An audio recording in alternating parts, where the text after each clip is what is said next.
This a podcast, you can catch us being funny. Yeah, from 7 to 9, we living in live. So stop everything, this is serious vibe. Catch us on the Yeah. What's up? Sorry about that, y'all. We still got Troy Reed in the building. It's Wednesday. Yeah. The last show of the year. We got Troy Reed, got my man Keith Cash, got my man Doc, got my man Teddy Ted. You know we in the building. We gonna set it off right. Let's go. All right.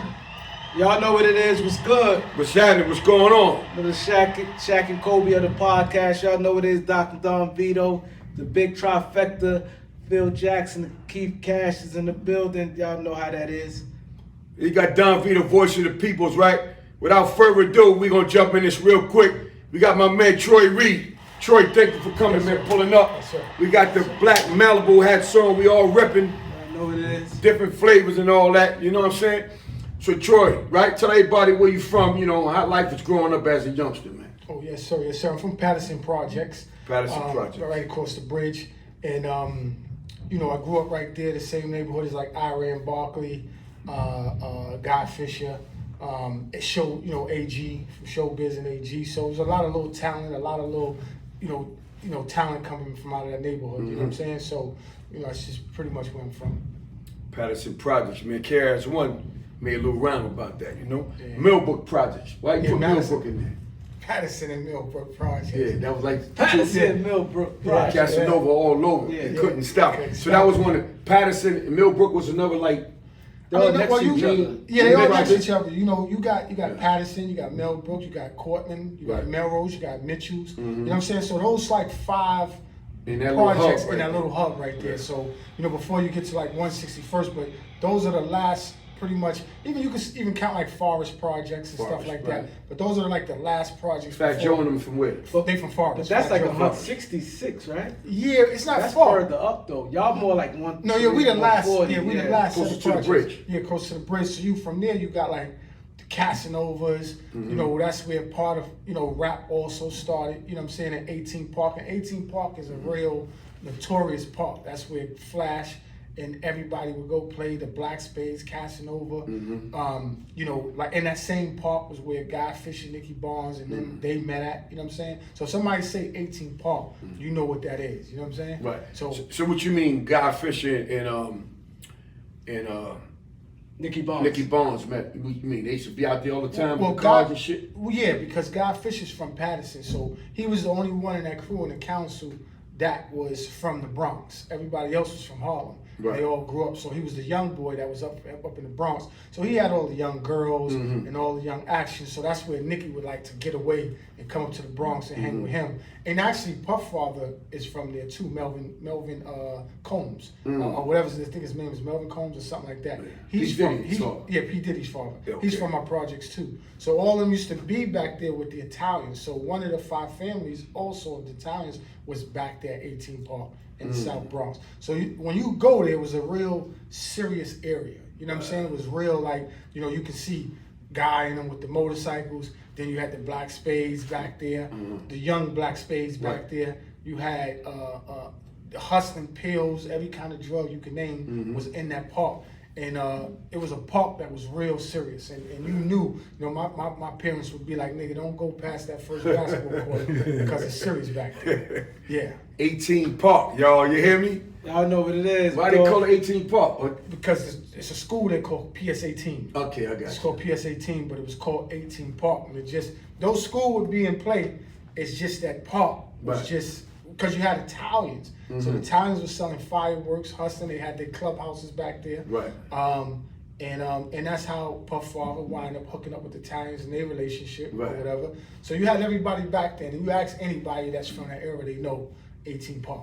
So you know the real history of your neighborhood. That's good, man. A lot of Yeah. people don't study the history of their own neighborhood. I was right in front of you, from the age of 5 or 6 years old, you could see it. You know what I'm saying? You knew growing up, like, that group of men don't even go over there playing. Don't even let the ball roll over there. You know what I'm saying? Like, you knew it was serious. You know what I'm saying? Yeah. It was definitely like serious. And then, like I said, time I got, and my building faced the park. So just looking out the window as a kid, you can see what's going on. But then when I got about like 10, 11, 12, you know, you was able to see a new set of guys, Big Apple Jack, you know what I'm saying? They was now doing basketball tournaments in the project. So you saw, it was like you was in Harlem almost, because like Harlem had spilled over to that part of that South Bronx area, you know what I'm saying? Right. Because you had everybody up there playing in the basketball tournaments, you know, and like I said, Tony Archibald's from there, Iran Barkley's from there, Gary Gator's from there, AG is from there. So it's that, you know, the 5%ers, the guard bodies is from there, you know what I'm saying? So it was always a lot of action, never a boring moment. Yeah, I heard a lot about Patterson projects, because I lived in the Bronx for a little while too. My mom, we left Harlem for a little while for whatever reason. You know, when your moms move, you move. Yes.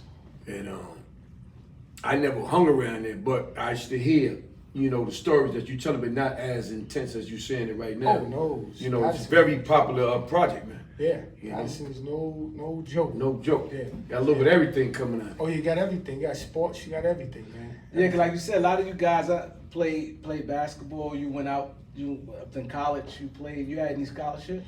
No, I didn't get that far, man. I left basketball when I was like 17. I started when I was 12. Like I said, my man Wally and Khalid, they took me down to Gauchos. We got cut. So then Khalid said, let's go down to Riverside Church in Manhattan by Columbia University. And I went there, and because of my age, they just threw us on the team. You know what I'm saying? We was 11 and 12. And then that's when I got into basketball. And then the basketball, I never cared for basketball, but because they played basketball, I was like, all right, let me get into it. And that's where it was kind of like, okay, it opened up a whole new world. Like, you know, because now basketball was taking us to different neighborhoods, was taking us to Boise, to Brooklyn, to other tournaments in Harlem, to all the projects in Harlem, to, you know, the early games at the Rucker. And it's funny because one day I was talking to Greg from the Rucker. Greg Maris. Yeah, you know, God bless his dad. And his first tournament was, I think, on 139th Street, where he did the Entertainers Classic. He was telling me, if I'm not mistaken. Yeah. And in the early games of that was our games. They would have the Gauchos in Riverside, the little kids playing. Yeah. And from that is where you got to see. I was able to get to see the hustlers. Yeah. All the hustlers that sponsoring the tournaments. It was entertainment for them to go out. And so basketball placed me in every little project. And now that I'm playing in your project, I might be in Cypress. Cypress was wild too back there. Cypress was So, wild, yeah. you know, with Boy George and all that's back there. So you might be playing basketball, and that group is about to grow up and graduate into the streets. Right. So now that you're playing ball, once you turn to 16, 17, getting out of high school, some dudes didn't go to high school. They just started getting money. You know what I'm saying? So now a little bit. the relationship is there. So when you go on other projects, you ain't getting chased out of there. You ain't got no problems. If you do got a problem, it's easily squashed, because the brotherhood from basketball, when you're that young, makes it, you know, that's my man. You ain't lying about Leave that that. alone. That's You know what I'm saying? So Yeah, that's true. yeah, that basketball definitely was a card to move around New York City. Yeah, it wasn't the rap game at that time, you know what I'm saying? Because, Yeah. you know, you had a few rappers, you know, Spoonie G and all them type of dudes, you know what I'm saying? You know, over in Harlem and stuff like that, but it was more the drug dealing life. Yes. And the basketball, you know, that influenced us coming up. Yeah. Kind of, sort of, you know? Yeah. And all the big willies riding around in their nice cars and, you know, making things look real easy. you Yeah, know? yeah. You got games for money, you know what I'm saying? You got Yeah. dudes from up in the Bronx going to play dudes down in Harlem. I think at that school, the Dime, 10? Yeah, IS 10. IS Yeah, 10. yeah, You know, you play that ball good enough, yo, jump in the car, let's go. And you know, so that basketball, like you said, rap was whack back then. Correct. You know, just to be honest. Like, We did rap it for was- fun, though, the parties. Yeah. To hang out. No, you go to it, but it Yeah. wasn't. It wasn't, right. Nothing was in pocket except a hustler. You know, even Mike Tyson and Darryl Strawberry and all the baseball players, their eyes was on that hustler. They was coming uptown. They was coming to the neighborhood. You know what I'm saying? And I seen it with my own two eyes, where it was like, you know, yeah, nigga, you want to be this nigga. Yeah, you want to be around these dudes. Yeah. Yeah. You know what I'm saying? So you said you didn't like basketball early on, and then you got good at it. You went to college. Prep school. Prep school. Yeah, I wound up going to prep school in North Carolina. Actually, I went to a prep school for about a week or two in Cheshire Academy with my man Lee Green and Jamal Faulkman and JoJo Outlaw. I went there with them for about a week or two, And then I didn't like it, and a coach came up from Longburg, down in Longburg, North Carolina, and asked me to go down to North Carolina. So I went there. That was a bad decision because that school was just a bunch of high athletes that was really good with the worst grades in the world, coming from all over the country, all thugs, and they put them in a dorm. And they just kind of, when I got there, I was a good kid, but when I got there, it kind of like turned me out to like, damn, you know, the streets, fighting and different things and stuff like that. And it's funny because my man Phil was from DC, and when we was in there, because we grew up seeing the Hustlers through basketball real early and stuff, and then being from Patterson, when we was in Longburg, 9th grade, we used to be bragging in there about Rich Porter, AZ, Alpo, like New York, because we was the New York crew. So you had, in that school in Longburg, you had like 100 kids, but you had sets from DC, from Detroit, from California. And this one kid used to be like, man, I'm telling you, ain't none of them niggas bigger than this kid named Rayful Edmonds. And we was like, man, get the fuck out of here. Trust me, you know, right? We all good kids, but just bragging. And sure enough, on Dateline, Nightline, they did a story on Rayful Edmonds. And we was like, oh shit, this, you know, they was 13 years old going in there buying Benzes. So it was like funny. So when we was in the dorm, we would all be bragging. We all good kids, but just acting like, you know, we was about that life back then. Yeah, that's I mean, we looked up to these dudes, man, or we was infatuated by seeing that. Yes. You know what I'm saying? As a young kid, you know, like you said, you was down south seeing this or hearing this and talking like that. You from the Bronx, you saw it through your window, coming outside, your parents tell you don't go over there. So, did you come back to New York or you stayed down there a little longer? Yeah, I stayed in Longburg, but I wound up getting in trouble. You know, we wound up sticking up a few kids down there that was, because crack was just hitting and they was just started to bring rocks down there. So me and this kid, funny, the kid named Tony Poe was down in Longburg, and I wound up leaving the dorm because everybody went home for the summer, and I wound up getting a girlfriend, and I stayed with her in the town. But at the same time, crack was coming down to North Carolina in like bags and slabs. And I didn't know better than me hanging with this kid. We wound up robbing a few dudes. So after a little while, I got chased out of that town and stuff because it was, you know, I was the only one down. Everybody left. And the kid Tony Poe, he wound up going to jail. So they was finally like, all right, this New York nigga down here, and they wound up getting me up out of there. And I came home for that summer. And when I came home, the whole basketball thing kind of went down the drain. Like actually, the coach from Gauchos actually tried to get me in St. Raymond's, but then he was like, listen, I'm gonna send you to Clinton High School, play there for 1 year, and then I'll put you back in a private school again. But I didn't get to make it because I wound up hitting the streets from that point on, you know what I'm saying? And when I got back, it was funny because when I came from down south, I got a flat top, I got sandals and shit, you know what I'm saying? And all the swag a little bit. No, my swag was way off, way off. You stayed down there for around a little bit. You start thinking that this is the way to dress. No, I was way off. But it was funny because when I got back at 17, all those dudes that I played basketball with when I was young, especially a lot of Latin dudes, was getting real money. And a lot of the young boys from Cyprus was getting their heroin money. We all went to school, played ball, was getting heroin money. And a lot of just my regular friends was now selling drugs and selling crack. And they looked the part, they had the big look, they had their little Jeep Wranglers, Suzuki's, whatever they was able to afford. And it just blew me away, and I just was like, damn. And shit. Yeah, exactly. You know, CRXs and all that. And it was just kind of like, damn, I need some money. and probably about 3 or 4 dudes was like, nigga, just play basketball, nigga, leave that alone. And I got tired, and you know, I wound up hustling. Yeah, so that's a so as you start hustling, what was your mindset? You was like, I'm just gonna go all the way through with it, or I just want to get a little money and to get right out? 'Cause that's what most people think. That's when people start. They be like, yo, I just want to do this for this reason, get a little money and I'm chill. But don't realize it don't happen that way. I mean, no, hustling for me was fun. You know what I'm saying? Because like I said, I just came back from North Carolina. I played ball. So that life was about waking up early in the morning, go play ball with the hustlers, go get dressed, go buy some clothes, 125th Street, 3rd Avenue, Fordham Road, go buy some sneakers, clothes, get fresh, and then mess with girls. Go to the party, go to the rink on the weekends or whatever it was, and just go to skate keep. You know, for the first 5 or 6 years, hustling was the best thing in the world to me. You know what I'm saying? It was like, forget basketball. You know what I'm saying? So, you know, it really didn't it was fun, but then it got real because now killing started to come into play. You know what I'm saying? Like amongst the young boys. And that's when it kind of was like, oh shit, when I saw my man, God bless the dead, Reese, you know what I'm saying, get hit. And that kind of like changed me, you know what I'm saying? And I never was in the streets kind of as a thug. You know what I'm saying? It was just more like, let's just hustle, let's get money. You know what I'm saying? Yeah. Open up, I had a few barbershops, open up barbershops, do stuff like that, you know, play with girls and just hustle.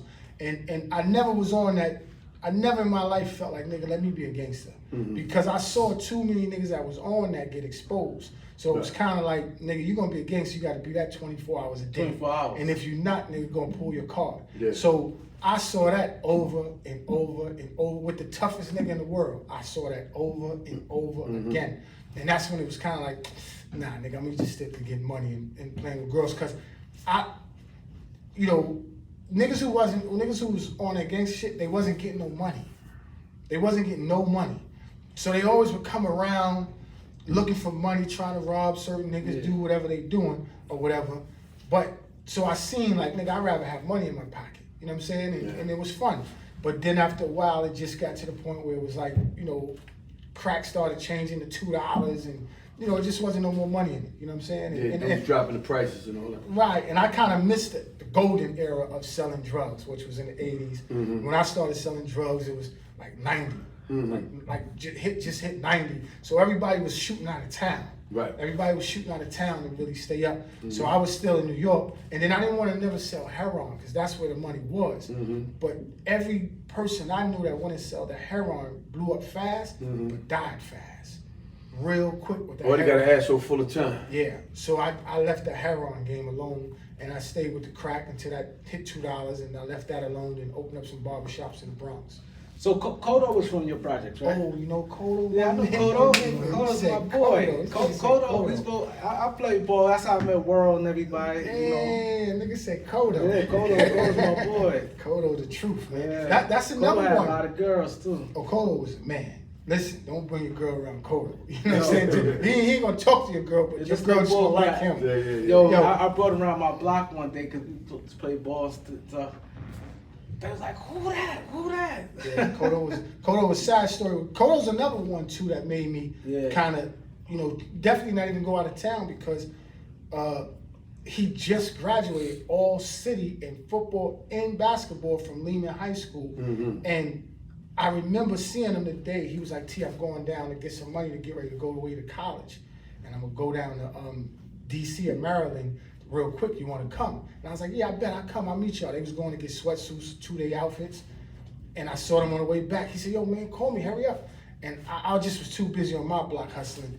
And the saddest thing in the world was about 5 o'clock in that morning the next day, I remember my man and all of them coming to my window yelling and crying and going crazy because they killed him. Kids brought him down there, stuck him up and killed him. Yeah, imagine in DC, right? In DC, Yo, they was rolling back then. They was rolling New York dudes up and like send them out of there. Yeah, send them out of there. They was rolling because that year when he died, a whole bunch. We had another young dude, pretty boy nigga, dude from my hood too. He got killed also, and they was like, yo, every New York dude come down there.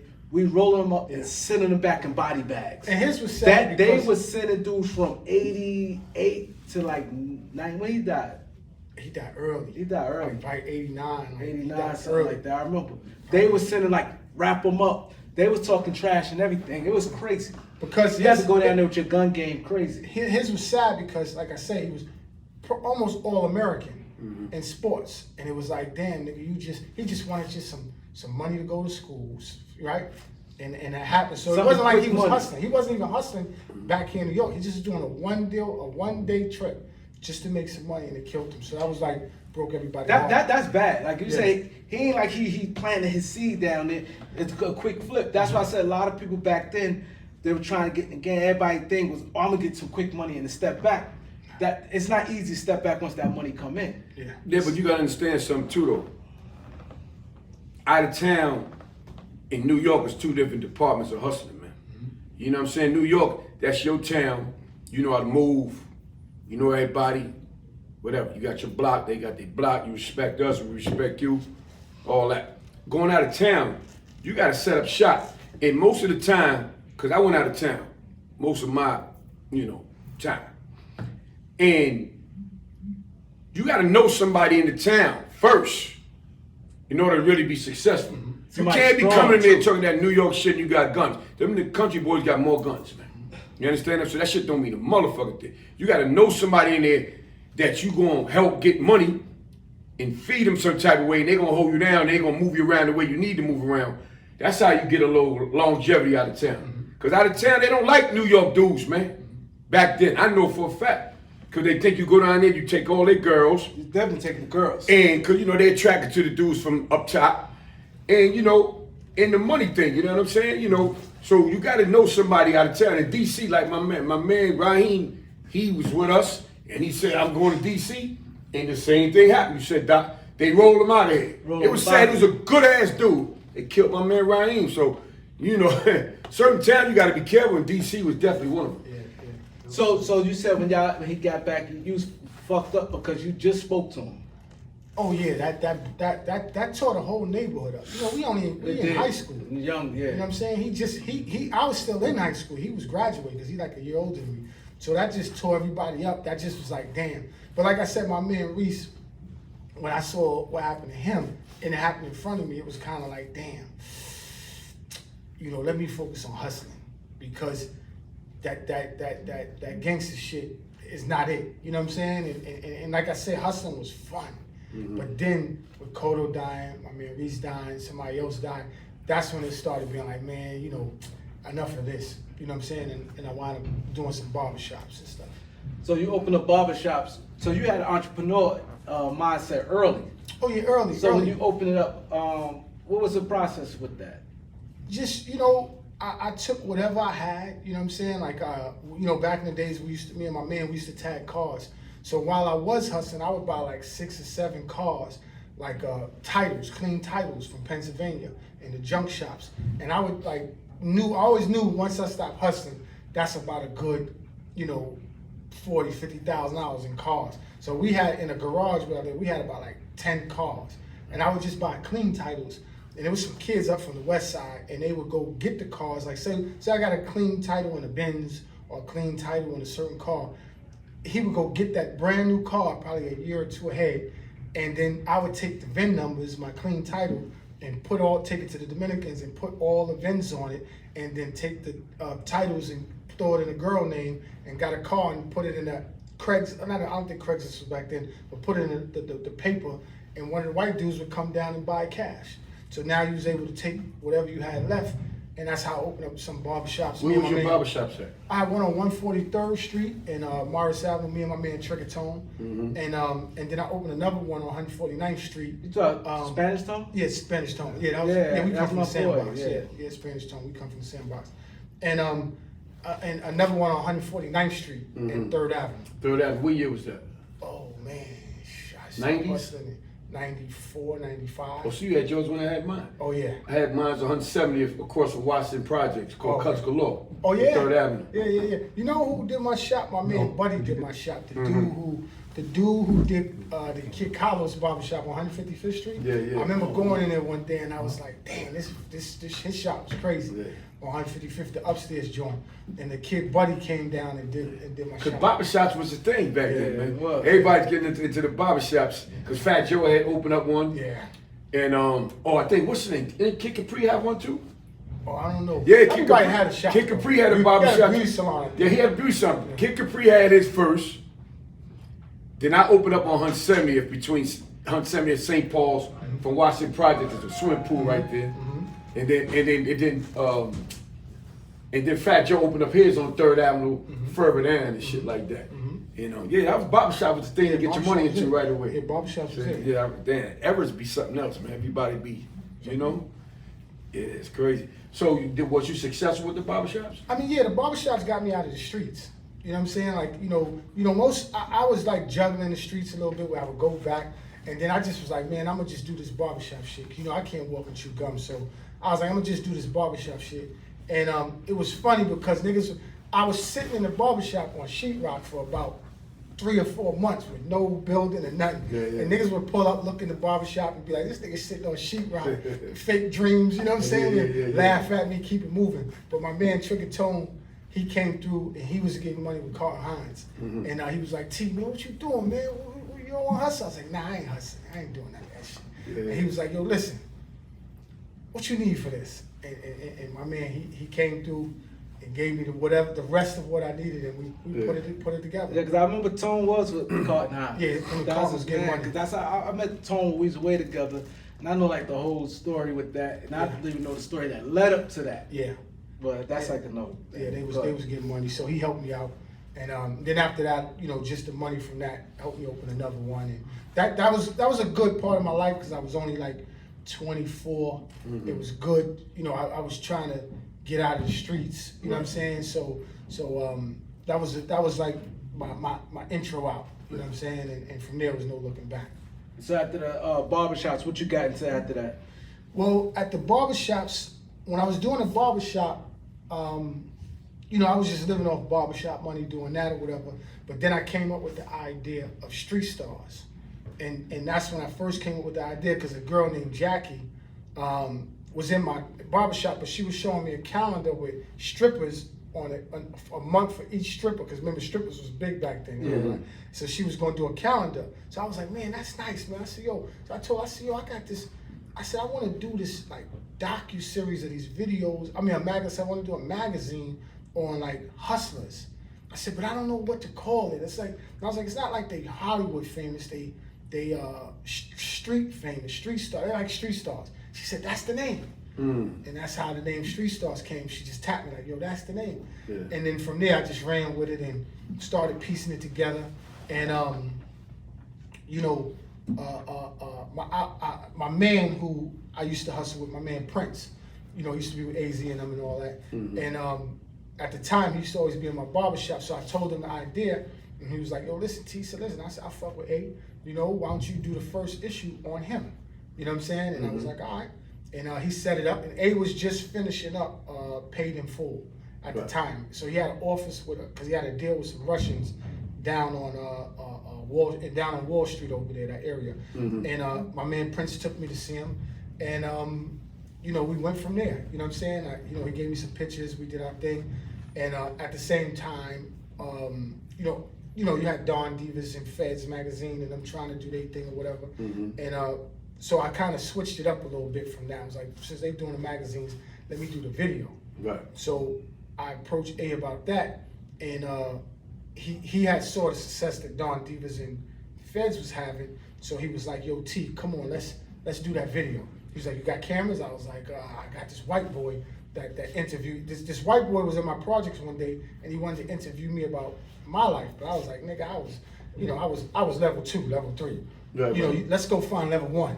Right. So I was like, I got somebody who I think, you know, let's interview him. So he was like, all right, I bet. So he bought the cameras, and we did it in my interview in my barbershop, 144th and Morris Avenue. And A came up there, and that was the first time that I interviewed A. And, you know, once we saw the footage, we was like, damn, this was good. You know what I'm saying? So then it was like, all right, but then I couldn't find a white boy again. Right. So, I don't even know if he gave me the footage or whatever, but I couldn't find him. So then I told A, and A was like, yo, well, let's do it again. And we wound up doing an interview again, and that was so good. And he, you know, one thing I was good is, because of the age of 6, 7, I grew up seeing Guy and different, you know, just grew up, you know, seeing things. I always knew the right questions to ask. Right. Because even when I was hustling growing up, I would always sit with crackheads and dope fiend addicts in the car like 3, 4, 5 o'clock in the morning. And I would literally just I would give niggas crack just to tell me their story, just to tell me about when you first saw Nicky Bonds, when you first saw Guy who had the most money. I'll have a nigga sitting there with me smoking crack all night, telling me stories. Girls, guys picking their brains. Like, nigga, man, you wired or something, nigga? And he used to joke, and that's how I actually started. Right. So then when I finally got with A, I was able to ask the right questions. And, you know, at that time, he was going through a lot, the spiritual stuff, you know, and he was a little afraid because he was the first person to talk on camera. Right. You know, nobody did that. Oh, so you the first person to talk to AZ on camera? Oh yeah, I'm first Wow. talking to anybody on camera. You know what I'm saying? When I first started, there was no First 48, there was no Gangland, Yeah, back then, there was no none of that that. was a while ago, yeah. I was the first one to do that. So when I had he wound up coming to my house so much that, you know, it was like we was living together, me, him, and my man King Carton. Yeah. And we would just be in there and he smoked his little joint and then he just let it go. And the stories he was telling, we was like, damn, nigga, this is gonna be good. Yeah. And when we started piecing it together, you know what I'm saying? And that's how I went from there. So it's called Street Stars. Yeah, Street Stars was where I put out the Larry Davis story, Guy Fisher story, Scarface for Life, the Carl Hines story. That was the first. Right. Street Stars was the first of any video. When I put it out, it was on VHS. I got you. That's how far back it was, you know what I'm saying? So AZ being your first, what was type of traction it got? Oh man, it got bootlegged.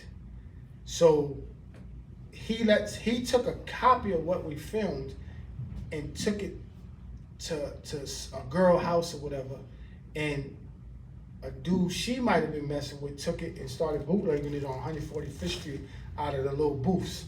And that shit broke out hard because we had put so much time into it, but it was a double-edged sword because it broke out hard, but at the same time that shit went off like wildfire. Because the names Alpo, AZ, Rich Porter, those, all that, you heard of them. Yeah. You never seen them. Now you seeing him. Now this is coming out of his mouth. Yeah. Now he's talking. So that just shut everything down and just went crazy. And it was doing so well that I would go to like HMV Records, Targets, Tower Records, and a nigga was running around acting like he was Troy Reed because I had my name all over the video. Right. He was selling it. 5 different niggas was selling it across from the whole New York to these major stores. Wow. Yeah. So it wasn't until finally like a year went by where we was like, yo, we got to do something. And I just was like, fuck that. And I started getting a little baseball bat, going in Tower Records on 14th Street, Yeah. going in H&M Records, talking to the store buyer, and he could see like, nigga, we was hurt.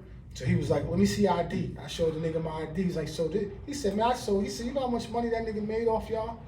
That's not Troy Reed? He's like, and then from that point on, I started giving him the VH tapes directly. Right. And then I was like learning everything on the fly. Right. You know what I'm saying? I was learning how to package I was literally shooting the documentaries on my own. Me and A actually was shooting it on our own. Then we was editing it. I had to learn how to edit. I had to learn how to do everything on the fly on my own. Then I had to go in the store and learn how to sell it on my own. Then I had to build a roster of throughout the whole New York City on my own. You know what I'm saying? So it was like everything was on the fly. So I always respect when I see somebody taking the initiative to just film, do whatever. Right. I got so much respect for that because that shit is hard. Yes, it is You know a what lot I'm of saying? work, yeah. And even my man Cavario, I give him some love too. You know what I'm saying? Because he a dude that saw me going hard and was like, and I was like, yo, I need a van.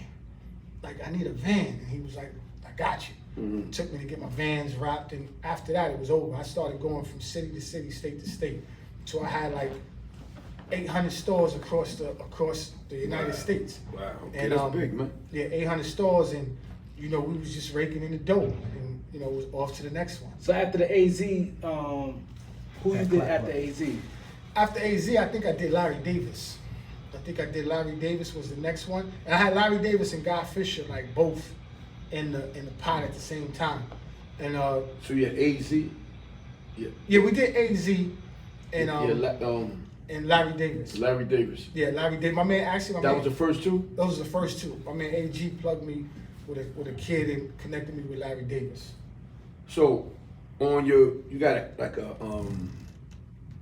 on your social media, you got quite a few books that you wrote. So you turned some of your No, those are documentaries. documentaries. So they're all video. Those are all videos. All video. Yeah, so he lot, said- they got a lot yeah. of work, man. No, he said, yeah, that's what he said. He said he did it different. Right. He did all the videos. Yeah, I did the videos because Feds magazine had so much success with what they was doing, and Don Diva had so much success with what they was doing. It was kind of like IT. Let's try something different. And I always had that hustle spirit and entrepreneur spirit. So it was like IT. Let's not do what they doing. Let's do something different. Right. And then A opened up the door, and it just was no looking back. And then we got, did an interview with Pat Porter, and she just took it to a whole nother level because she just that was probably the most compelling thing ever, because it was like she just poured her life out on that tape, and nobody never saw that before. You gotta remember, there was no mob wives, there was nothing on the television about real street stuff at that time. So I would have like Puff and different niggas calling Black Star and say, yo, could you get those movies? Chris Rock, would have, I mean, you name different, Mike Tyson, nigga coming uptown to get those documentaries, you know what I'm saying? Mm-hmm. And I would just hand to hand, just selling it, taking to niggas' doors, cause that was the beauty about it. You could only get it if you was in the streets. Mm-hmm. There was no American Gangster on BET. They messed it up. There was no American Gangster. So everybody that was doing videos was making hundreds of thousands of dollars a month, like eating. So you was eating heavy with that. Oh, crazy. So what, out of all of them, which one you made the most money off? It's Alpo. Alpo? Yeah. Oh, wow. Alpo. So Alpo came later on. Yeah, he was probably one of my last ones. He was Yeah. probably one of the last ones. And I did Alpo joint because Pop from Black Star, him and his brother Stu, my man, they used to be like, T. They pulled me to the side one day and was like, T, do a story on just Alpo. And I was like, nah, I did that already. We kind of covered him in the Game Over. And he was like, no. Listen, the calls that come in about Alpo from across the world, they want to know about this dude. Do something on Alpo. And they had the ear to the street. You gotta remember, they dealing with the consumer. Right. So once he said that, I was like, say no more. I went uptown, and I knew one dude from his project, God bless his dead, Oli. And I went uptown, and my man PJ went to high school with Oli, so I knew he had his number. I said, PJ, call Oli for me. Let's meet up. And Oli was the only person going to see Alpo. At that point, I have no males going to see him, just Oli and his son that probably went through the years. And Oli was like, yeah, T, I relayed a message for you. He got right back to me in like a week. And he put Poe on the phone and came to my office. I had an office in the sober office in the Bronx. And Poe came and Poe called. And instantly, he talked to you like he know you already. And we just started talking, and it was an incident where up in Mart Haven, up in the Bronx, he came to a basketball game that some drug dealers threw up there. Poe and his kid named Rudy from 145th Street. They both came up there. Poe had a black convertible Z. And they came to the game. And I'm a young boy, I'm probably about like 17 or whatever, but I'm hustling. And Rudy said what's up to me because Rudy went to Longburg from basketball, right? So he said what's up to me, slapped me 5, and then he turned back around and was talking to this kid. The kid had a broomstick in his hand and tapped my leg from the back. And I'm like, why the fuck would he tap my leg like that? He that bold? Yeah. So I turned around and Rudy said, yo, my man, he said, yo, T, get that girl number that you was just talking to. My man want that number. So when I looked, I was like, this nigga must be somebody if he's asking me that. Right. And he was like, yo, shorty, get her number, I'll give you $200, $100, $200. And I was like, all right. I mean, I didn't need it, but I was like, all right. Yeah. They walked away as soon as they did that. And my man Khalid came over to me and was like, yo, T, you know who you was talking to? I was like, nah. I said, Rudy. He said, no, the kid with him. I said, nah. He said, that was Alpo. I was like, well, get the fuck out of here, nigga. Tell that nigga I need a package or something. You know, we young. So I'm like, tell that nigga I need a package. Right. And he was like, I'll let him know. And they drove off, so, nothing ever happened. But when me and Poe spoke on the phone for the first time, I told him, did you remember you tapped my leg about the girl from the Bronx? That nigga said, get the fuck out of here. He said, yo. He said, I went to jail 2 months later. That girl has never left my mind. And that's how we clicked. And, next thing you know, I was on a visit to go see him. Right. Yeah. So how was the visit going to see him? Like, you had to go through, because he was in witness protection. So how was the process of that going to see him? Like, it's a lot of stipulations you had to go through than a regular visit? Nah, believe it or not. It's the same process? It's the same process, believe it or not, because I was already going to see a couple of dudes in the feds in Allenwood, Lewisburg, Otisville. I was already going to see, he just happened to be in Otisville too, in Lompoc in California. So I was already soliciting a lot of people. A lot of dudes was always writing me from jail. So I would go take that initial visit to go see them, see how it was. So Poe, it was surprisingly when he was in Otisville camp, and the joint was so laid back when I got up there that only thing was a little different is they had a window. So it was, instead of you getting checked to go in the prison, them to protect the inmates from you, or you from the inmates, this time it was they trying to protect him from you. Right. So when you go, it's a glass door. It's a door with a paper. And when we got right there, we about to go in the door, they didn't really check us or nothing. They already know who you are. So they barely checking you. There's no metal detector. They just tell you to take what's in your pocket out. And when we got right there, you just see the joint. And they say, you know them? Yeah. And you go in. It's a room like this. And it was crazy because on the room you had, you know, preacher crew, this crew, a nigga from this crew, nigga from the Supreme Team over here, a nigga from here. So they all was in the same. All on a visit. Wow. All the Shit's people crazy. who Yeah, I got you. cooperate. But from each major crew. Right. So, you know, Nicky Barnes was in that room. He had just left that room. Sammy the Bull just left that room. And like literally was just leaving that room. So it was crazy because you seeing some of the most notorious gangsters sitting in the room. And they was almost like each fans of each other. Right. Because they get to see each other down on the visit. They was like fans of each other. And they'll be like telling their family, yo, somebody from their family, yo, that's such and such. And they'll come over, shake their hand or whatever, and Poe would go do that to some other people. So it was kind of crazy where it was like, you know, but it was real laid back. It's like how we in here chilling. It was the They same call it way. the cheese factory.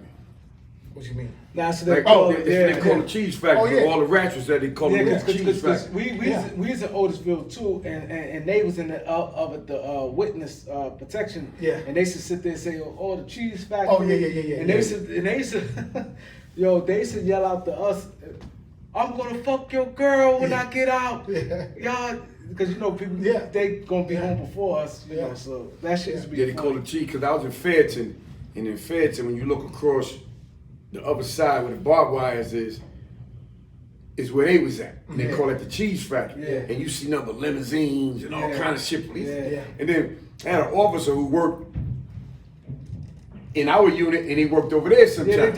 So he'd be like, yo, man, yo, how's it over? He said, man, them niggas over there living, man. Yeah, Them niggas got flat screen TVs. They got the state of the art gym, like they living over there. I said, well, them rat ass niggas, they treat them real good over there. Eat real food. They live better than y'all, but you know. Like he said, they had a lot of like big time people in there also. Like he said, Sammy the Bull, you know, people from Supreme Team, Preacher Crew. Yeah, you had you know. all of them. I met Preacher Sunday. I did a story on him too, an interview on him called The Yeah, I Sunday seen Preacher. it. I seen Yeah, it. so and I met That was him. a good interview you did, yeah. Yeah, that's how I met him. So, you know, the visit was kind of like, it was different, you know, and I did that for 10 years, where I would go to the witness protection program, which is like unheard of because you're not supposed to be on the visiting list of the witness protection program and on the visiting list of a federal penitentiary. I would go on a Saturday to go see Guy and other guys. When you go see Guy, you might see Bill Underwood, you might see a Russian nigga, you know, the visit was crazy. You know what I'm saying? Everybody was on that visit. Prince from Supreme Team, they all was in Allenwood. Right. And you see them all on the visit that Saturday. Then I go on Sunday, I go get a hotel, take a shorty with me, get a hotel, and then I would go on Sunday to go see Poe, and then you would see niggas from Sex, Money, Murder, or this, you know, you would see the next set of dudes. And it was funny because you was able to see the distinction of a nigga standing up, a stand-up nigga, and a nigga who told. Right. And it was kind of like a double-edged sword because it was kind of like, damn, this nigga that stand up, he can't even really get no nigga to come see him. He ain't really getting no package. He ain't really getting none of that. This nigga that told got 1,000 niggas on a visit coming to see him. Or you understand what I'm saying? Or he know he got a date. So I never judged neither one, and I always kept the relationship separate. You know what I'm saying? When I went to see Guy, we just talked about us. You know, and then he knew what I was doing on Sunday, you know what I'm saying? And when I was seeing Poe, if he asked me about any of that, I left it alone. Right. That's his, you know, your business, his business is his business. I just about to ask you that about going to see Guy Fisher, and then you tell them they never told you, why you gonna see these guys? Because you know they doing a lot of years, and they know like, damn, he gonna see Alpo, he gonna see this guy. These guys told. They never told you to stay away from that. Nah, because you know I'm a civilian. You know what I'm Yeah. saying? I got respect. Y'all did time in the feds and y'all went down that road, so y'all know the rough road of it. You know what I'm Yeah, saying? And right, affected by it. So I totally respect that. But I'm a civilian. I tell stories. Yeah. You know what I'm saying? So, like I said, what was with my relationship with anybody I was going to see in the penitentiary, it don't leave us. Right. My relationship that I had with Pope Right. and whoever else was telling, it don't leave So they us. respect you for being a journalist. Yes, and there Right. was a lot of respect. So nobody never really come at me with like, you once in a blue moon you might get an ignorant person or whatever, but that might be through a third party telling me that. Right. And never nobody told me that. You know what I'm saying? So they, and then let me say this too. All the people that you would think, oh, that's gonna be a problem.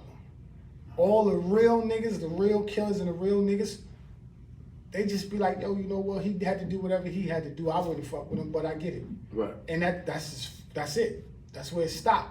Where it's the streets and the barbershops and the niggas that's talking. That's like, oh, that faggot nigga, that rat nigga, that woo woo, or this nigga or that nigga. Those is where you hear that at. Right. But the niggas who I know that I just put him on the phone with this nigga. And the world would be like, these niggas are speaking. Or I don't have niggas that's my niggas that's coming home from doing 20 years. Yo, my man is coming, and just so you know, if you want to break out, go ahead. Niggas don't break out; they become his friend as well. So I respect either way. Right. I'm not condoning no rat. I'm not doing none of that. I always stay in my position. My position is a journalist, and I tell stories. Yeah, well, in that sense, I understand where you're coming from because, like you say, you're a civilian. Yes. And just like a person who worked for the Daily News or working for or some other type of magazine or something, you coming to get the story, and that's it. You ain't judging nothing, even though you understand rapping is fucked up. You wouldn't see some stand-up dudes. You wouldn't see the stand-up dudes because you needed to get their story as well. It's your job, man. And that's what journalism is. And they respected it. So that lets you know, like, if this dude is sitting in there from a nigga telling on him and he respected, I didn't care about what nobody else is saying. Because he understands, he's wise enough to understand, see, that's what you do. So go do it. And everybody that I ever dealt with, I have built a relationship. Me and Abe, like I said, we used to stay together. We had a relationship, a brotherhood. You know what I'm saying? Him and pretty much any and everybody else. It's not today it's different. Nigga just go online, grab pictures of a nigga, grab some public information and then put it up like he knew. Now I spent 10 years of my life in the federal prison and state prison on a visit. My job was to go on a visit every week to see a rotation to go see Get the different real niggas. story. No, to sit with niggas. Right. Not so that it's just a relationship for just your story. I wasn't a one-shot deal, come and go. Right. I'm taking your family up there. I'm giving you packages. Wow. I'm doing the bid with you. Right. You see what I'm saying? And it was with everybody. It was a friendship. It could turn into a brotherhood with everybody. You know what I mean? Over the course of 10 years, you know what it is to go to a prison twice a week in different states for 10 years straight. That's tough. That's tough. That's what I was doing. 10 years, 10 joints, Rayful. It ain't like somebody you love. Oh, so you went to see Rayful Edmonds too? I didn't get to see him, but I was on the phone with him for at least 3-4 years, nonstop. You know, I went down to DC, stayed down there to do his story. He had a burn at the time, on the phone nonstop. We would pray. You know, other certain dudes we pray. You know, before they go to sleep. You know, different things. So, and it's not just with snitches, it's just with I've looked in niggas' eyes that got a million years and see the agony in their eyes tell me, yo, T, you gotta help me get out of here, man. I can't take it. I'm done. I seen this, I ain't gonna say names, Right. but I seen this in the best of the best, where the nigga telling yo, T, man, I can't take it, man. I'm tired. I wanna go home. You feel what I'm saying? Some real shit. So, twice a week, 10 years straight, 6 or 7 different niggas. Dang. You know what I'm saying? So the relationship, this is real journalism. So I know a nigga better than their family be knowing them. Because I'll jump up, and I used to always do this to all of them. Thanksgiving morning, jump up 5:30 in the morning, jump on a plane or jump in a car and don't even tell a nigga I'm coming, just surprise him. Niggas like, yo, they call you down. He's like, I was wondering who called me down, man. I knew nobody was coming. T, man, I love you, man. I love you, man. 10 years straight. Christmas, Thanksgiving, their birthday.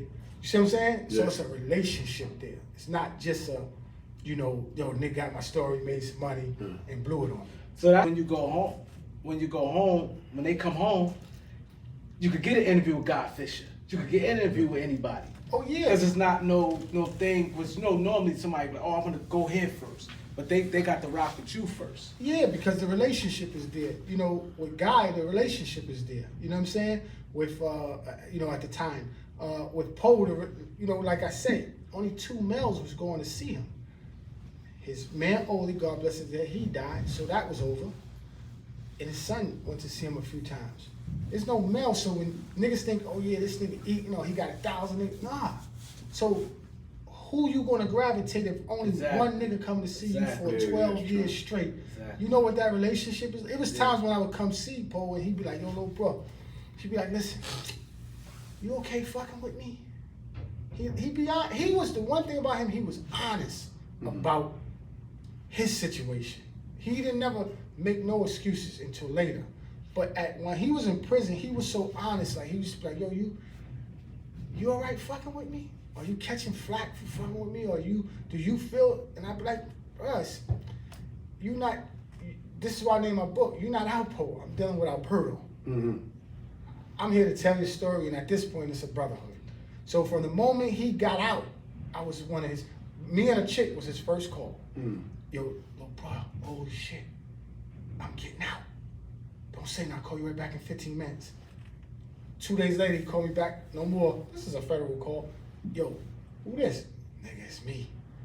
I'm in Colorado. I'm over here. Every step of the way, because the brotherhood is there. You feel what I'm saying? The trust is there. And that could have happened with anybody else. Don't have to be a informant. It would have happened with anyone else when they got out of jail because the relationship was there. Yeah, you was moving different, man. Your story is like, I ain't never heard no story like this. Far as like, I don't even know if you want to call it loyalty, but like you built a bond with these guys where you just kept going.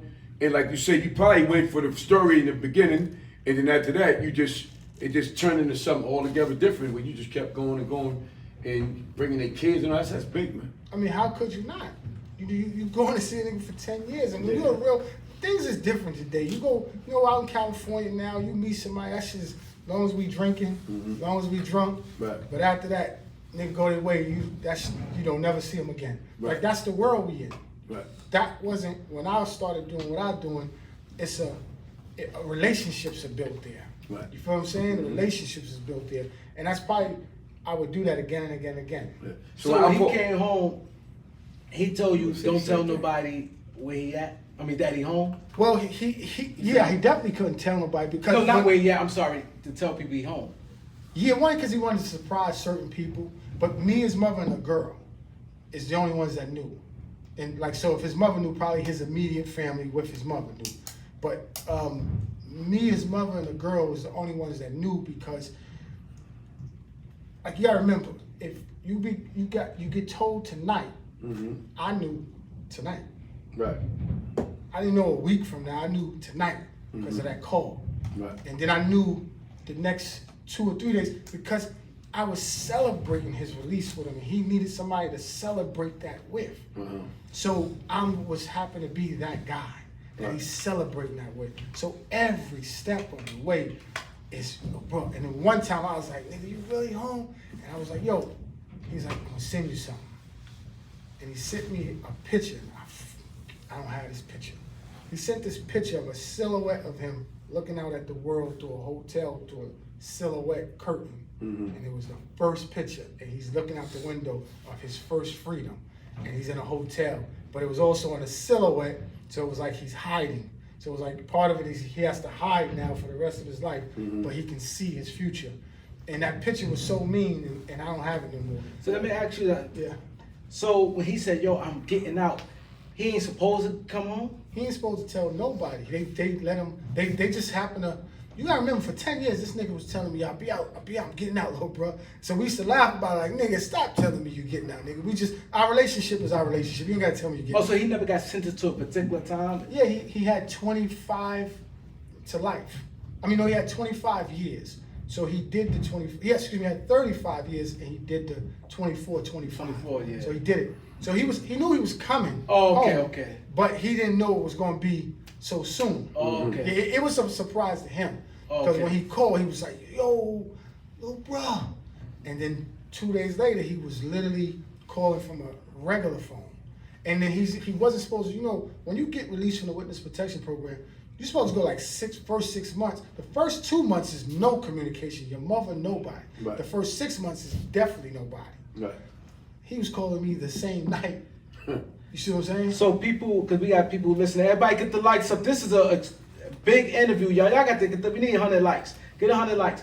So you saying, as far as he ain't supposed to tell nobody, why you don't supposed to let nobody know the first 2 months? What is the reason for that? Because it's a filtering out process. Meaning, the feds know where they already go where they're gonna send you to fill that out. They already know that that's a nest egg where they send certain cases, and he actually wasn't even supposed to go to Massachusetts. Oh, his first place was Massachusetts. No, his first place was Colorado. Colorado. When he first got out was Colorado.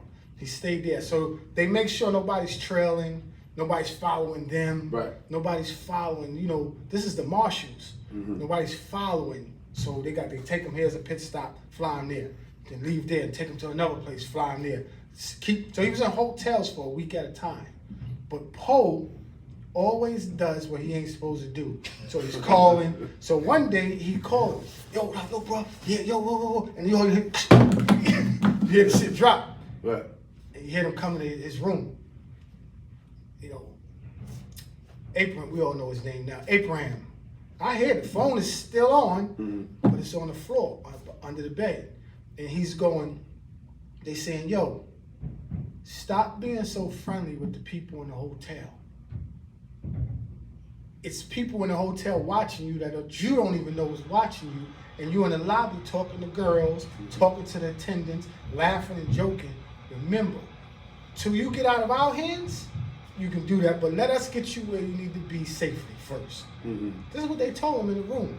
So when they left, he picked the phone up. He said, I said, yo, your punk ass is in trouble. And we start laughing.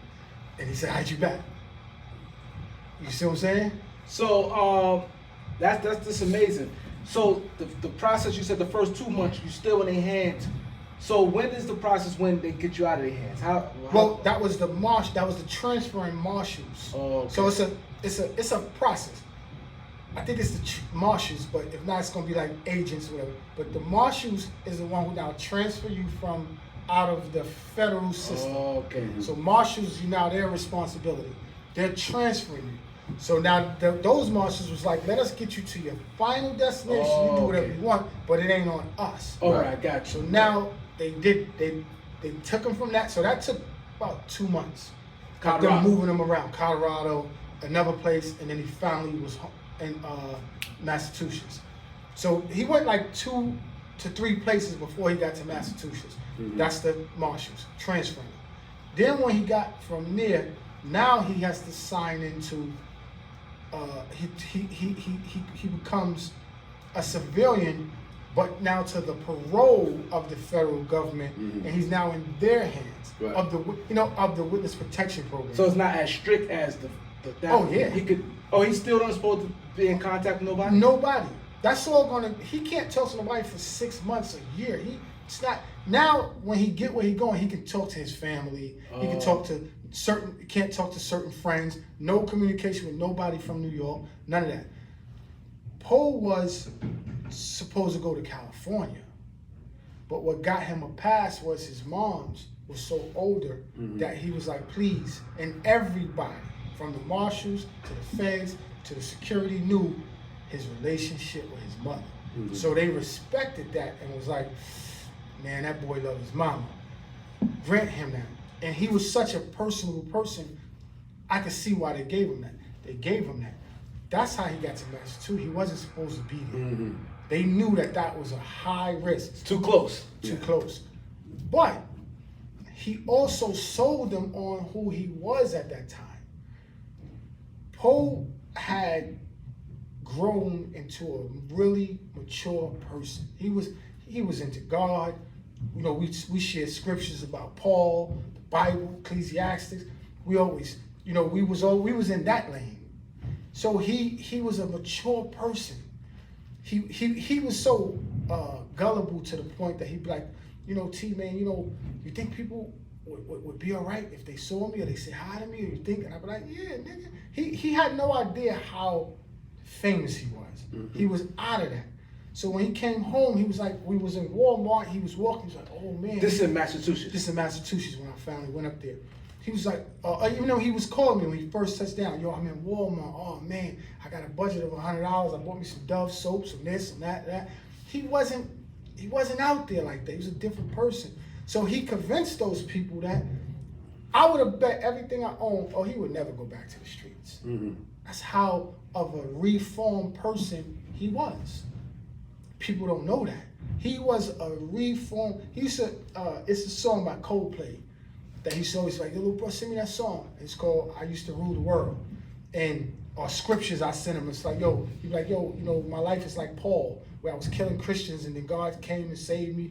And, you know, he was on that. That was our conversations. There was no Alpo involved in the picture. This is just a man talking good. So the feds and the sheriffs and the marshals, they was convinced as well. They couldn't have saw what happened coming. Not in a million years. They couldn't, nobody, none of us. So, okay, so now here in Massachusetts, what was the first time when he came to New York that you know of? The first time. And did he tell you he was coming to Harlem? Came with me. Because he came down, he snuck down. Figured that. To come see I think for Thanksgiving. I think he came one time, before Thanksgiving. And we was driving around, but he was right here. I had a store on 125th Street in Lenox. My son had a store called Sneaker Farm, right there by the eyeglass place. Mm-hmm. Poe was right there. Poe was at that store the first time he came down in my store, standing outside of the store. Nobody knew it. Nobody, even people look twice, it would be like, that's not Alpo, and keep walking. And I'd be like, Poe, come inside, man. Stand inside the store. And he's standing for a little while, but then he goes, he had no fear, no fear. He would stand outside, he would come down, me, his mother, and all this, like, all right, nigga, it's time for you to get up out of here, get up out of here. That was the very first time. We was up in the Bronx at a cookout, up by Hunts Point at his niece's or whatever. And nobody recognized him? Nobody recognized him. Wow. Nobody, he was out.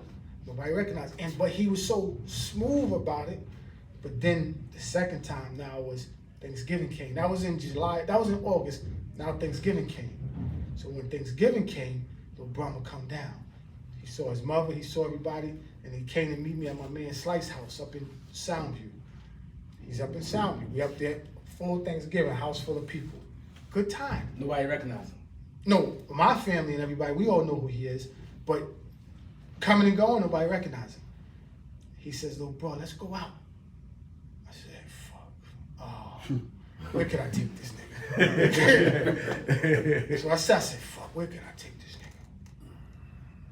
I don't know, my men selling weed from California, they here, they like, yo, we're going to Dykeman. I was like, they ain't gonna notice this nigga in Dykeman. They ain't notice him in Harlem, they ain't gonna notice him in Dykeman. I said, all right, I'll meet y'all. I take Poe with me. We go. We in there. Nobody notice him. We chilling. Nobody notice him. One short Dominican kid, he knows who he is. Because I don't know him. Mm-hmm. That nigga, I went to get a drink. Poe don't drink. I went to get a drink. I left him at the back of the bar, Papacitos. That nigga said, by the time I got the drink, I started drinking. I wound up kicking it with the security guard. Poe came over to me, was like, yeah, little boy, yo, this little young nigga back there just noticed who I was. He was like, yo, you the dude from Paid in Full. And I was like, oh yeah? I said, what'd he say? He was like, nah, he's like, yo, man, can I get a picture? I said, you gave it to him? He said, yeah. I said, nigga, you out of your fucking mind. I ran to the back of the bar. Yeah. Took the kid and asked him, my brother, I know you know who this is. I said, but out of respect, he don't know better. What? Could you please delete that picture? Mm-hmm. The kid was like, damn. He knew what he had. Yeah. But he was like, I said, yo, we'll buy you drinks and hang out with you the whole night. Right. He was like, all right, man, I'll do it. Right. He deleted it. I said, yo, but could you go on your delete pictures Right. and delete it? Mm-hmm. He did it. We hung out with him the rest of the night, but then 30 minutes later, he couldn't hold it in. He whispered. Now the whole bar is like this. And I'm like, oh shit, yo, we got it. The security guard came over to us and said, yo, he came over to me, he said, yo, that's Alpo? I said, oh shit. He said, don't worry about it, y'all good in here, don't worry about it. I promise you, y'all good in here. And we chilled. I said, yo, you ready? He was like, nah, little bro, let's chill out. And I was like, that nigga had no fear. Yeah. And from that point on, we wound up going to the chicken spot across the street, the Spanish food spot. And we in there. And now, when it was closing, everybody in Papacitos is coming in there. 5 niggas walking up to him, go, yo, you from paid, you the real paid in full nigga. And he got touched. Right. Because he liked it that. Mm-hmm. He was like, yeah, I am. That was the first intro. Mm-hmm. And it was like, not knowing now or later, I regret it. Because it was like, fuck. But it touched him. Now Poe coming to New York, not even calling me. Just going straight to Papacitos. Mm-hmm. He used to sleep in front of Papacitos. I'll call him, oh bro, I'm just in the car feeling the city. I said, my nigga, it's 5 o'clock in the morning. Yeah. What do you mean? He said, I'm sitting with the security guard in front of Papacitos just chilling. I said, what? I said, my niggas, you crazy? Every weekend, from that point on. So the picture that everybody's seen when he had the blue Sherlin, and he walked, I think with Jimbo's, he walked out of the security guard.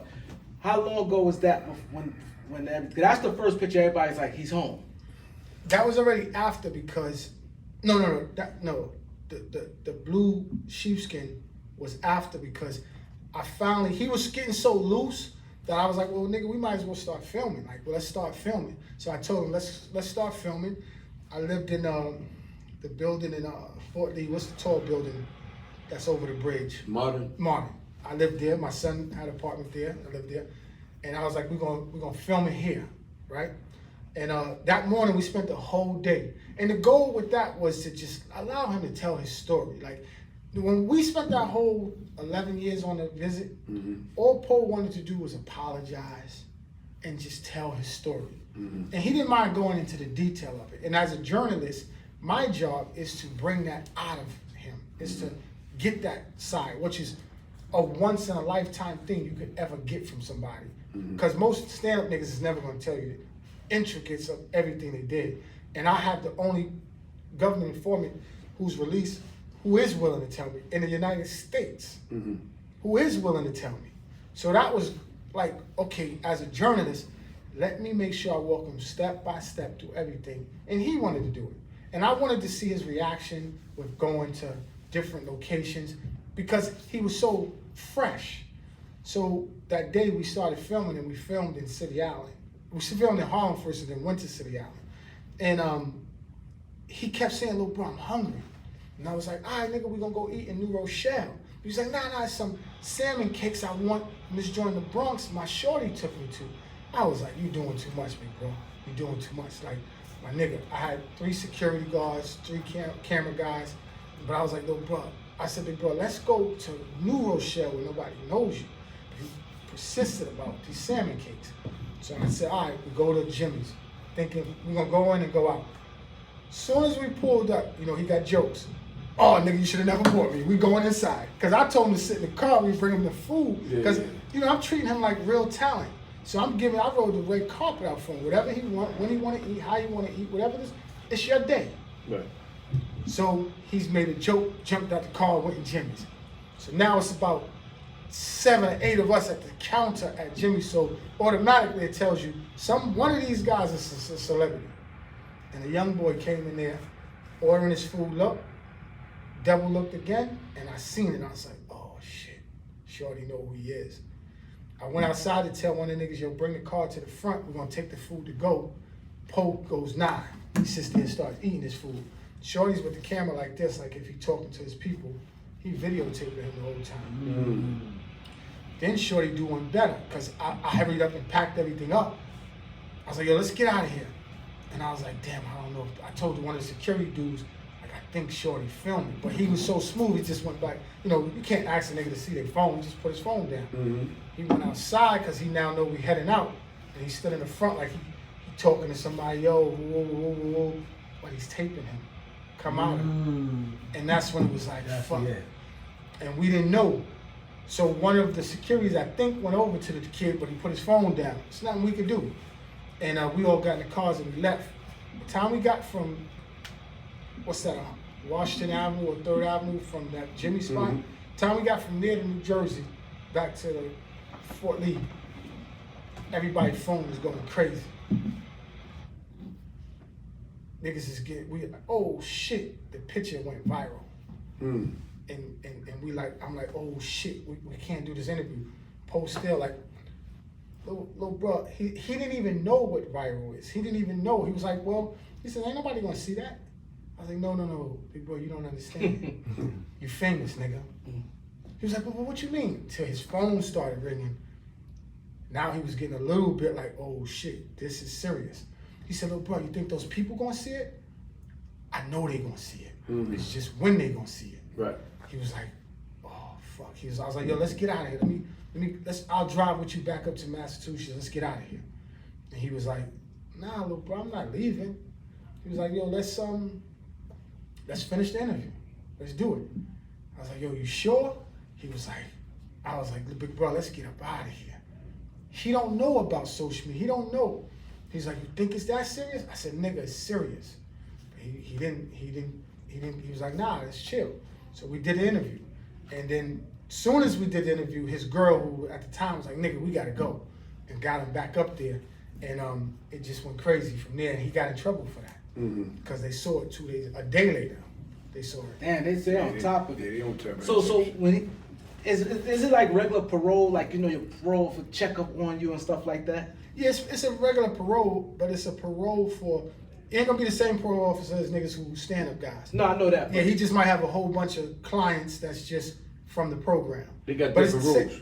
Because how he know to slide out? Now you going to the city, that means you're gonna be there for a long time. Most people slide out for a couple of hours. He coming all the way down to Harlem. Poe was breaking the rules so severe that they gave him a phone.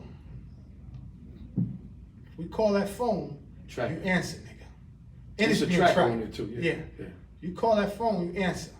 Poe would stay in the house so he knows they're not gonna answer, they're not gonna call, and leave that phone in the house, come down to New York City. Right. And he saw they pattern on the weekends, they don't bother him. So that's when he was coming down on the weekends, and he would leave that phone in the house.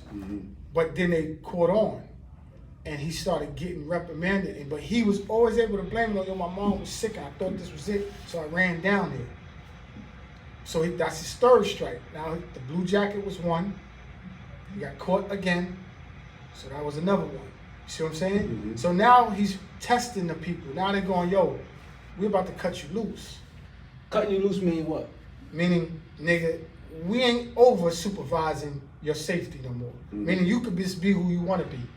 Oh, So once you finish your parole, see, the program is separate from parole. Those are two different entities. So parole, he just checks in like a regular nigga that just came from doing the bid. And the program is the niggas who's coming to your house, checking you, monitoring, making sure your life is not in danger. Okay. And they not even in contact with the parole. That's two different separate entities. Oh, okay. You see what I'm saying? So he was now paroled and kid. You can go where you going. Just let me know.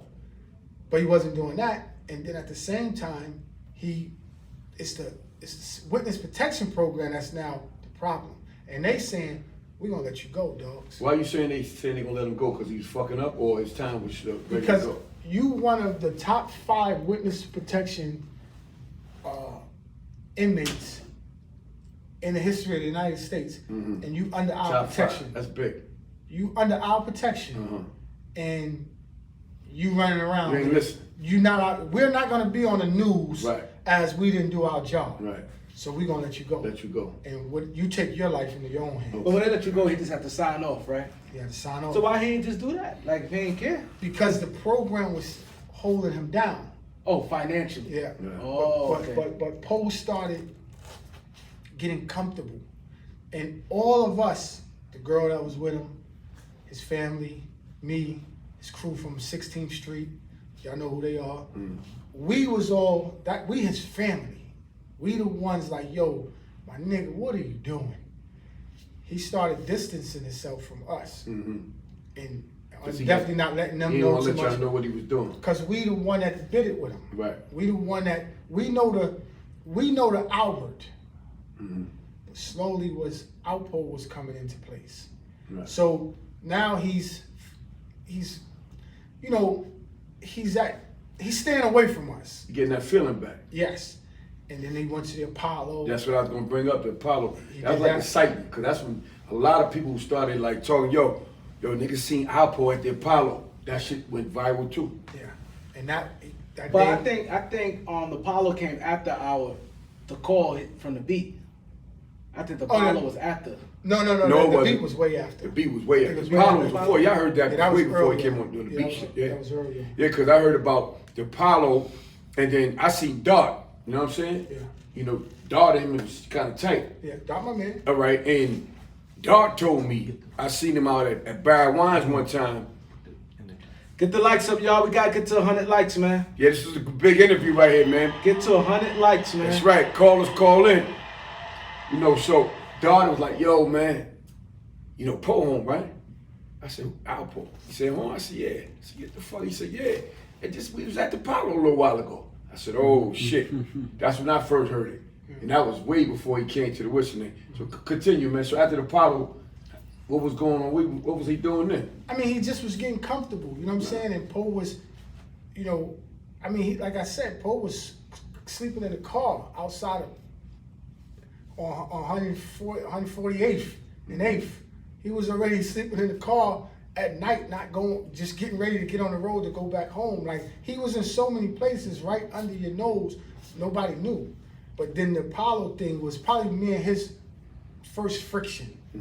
Because when he told me that, he wanted me to be excited. And you gotta remember, I don't have I'm just seeing you for the first time relationship with you. I got, yo, my nigga, we had a plan, and your safety is more important than anything we doing at this point. We just did 11 years together. So I got a different relationship. I got a different, you know, I'm not just seeing you like, yo, my nigga, I hope I see you again tomorrow. It's my nigga, what are you doing? Right. So that was and he can hear it in me. So if he called me like, oh, bro, and he can hear that, I'm like, oh, bro, big bro, what you doing? He don't want to call me. He want to call somebody that's going to be excited for what he's doing. You know what I'm saying? So let me ask you a question. So was this video that you shot of him completed at that time, or you still have more to do? Oh, I got a whole bunch to go because, Right. you know, the video, like I said, when I interviewed AZ poured his life out on that camera. Like when he got shot in the head and what it was like, and his body levitated, and he told you verbatimly, step by step in that Game Over his story. When I interviewed Pat, she told you verbatimly her brother and step by step her story. And now it was for the first time for me to get his story. Right. And the only part that I regretted with the video being leaked out, which it wasn't from me, it was from an editor Right. that I highly trusted. And he made a mistake. But the part that I had to apologize to any of Pope victims or to Pat Porter, and I felt bad, is because he didn't get to finish. No one saw the journey of that interview. So when I interview somebody, I tell me, don't tell me about how you felt after. Just tell me about what was the moment like. See what I'm saying? So now, in my mind, when I'm editing you, I'm scripting my interview when I'm interviewing you mentally. So now I'm making him just, don't tell me about what you would have did later, just tell me what you did at that moment. And that's how I get a hell of an interview. Right. And that's what he did. So what they saw was only what he was just telling me what he did at that moment. Right. So that's why I felt like bad, and I felt like I needed to apologize to people or whatever, because it was insensitive. Because at a minimum, at least you want to hear him go, I'm I'm sorry for what I did. Right. And he did that. He apologized. In the video, what you guys don't see, you will see, is he got mad at me as we're driving around. I'm like, yo, show me exactly. Because he started getting uncomfortable, and I could see it in him. But as a journalist, this is the moment that I want. I'm looking for a tear. I want to make a nigga regret what he did. Mm-hmm. I want to bring the best out of somebody and out of my interview. Mm-hmm. And I had him. And he said, "Well, bro, just fucking pull over. Just pull over. Like, y'all, it's fucking right there, man." And I was like, this never in his life cursed. He don't even curse. And he cursed at me for the first time. And I was like, this is uncomfortable for him. And you'll see that. And then I asked him another question. And that was uncomfortable for him. Because it was like a spirit of just over that situation that was bothering him. Mm-hmm. And he was, you got to remember, it's like 5 or 6 niggas that he don't want to cry. He don't want to, all I was trying to get was him to express to me what you did over 11 years. I just want the world to see how sorrowful you was over the 11 years I sat with you. I just want the world to see that. Mm-hmm. But Poe was Poe. He couldn't let nobody see that weakness, not the cameras, not the niggas that's standing there. Mm-hmm. So he was trying to hold it in. So it was making him mad that I kept prying to get that out of him. Mm-hmm. And he got mad. He was like, yo, little bro, cut the fucking cameras off, man. Let's go to the next location. What's next? And I left him alone. I knew not to push him no more. And I just went to the next topic. Mm-hmm. And so that video was only just him just telling the story directly with no other apologies. Yeah, so that was something I apologized to him for, because it was like, he didn't get the chance to show the world, yo, I'm sorry. Like this shit hurt me, I'm sorry. So you didn't get a chance to complete it? Yes.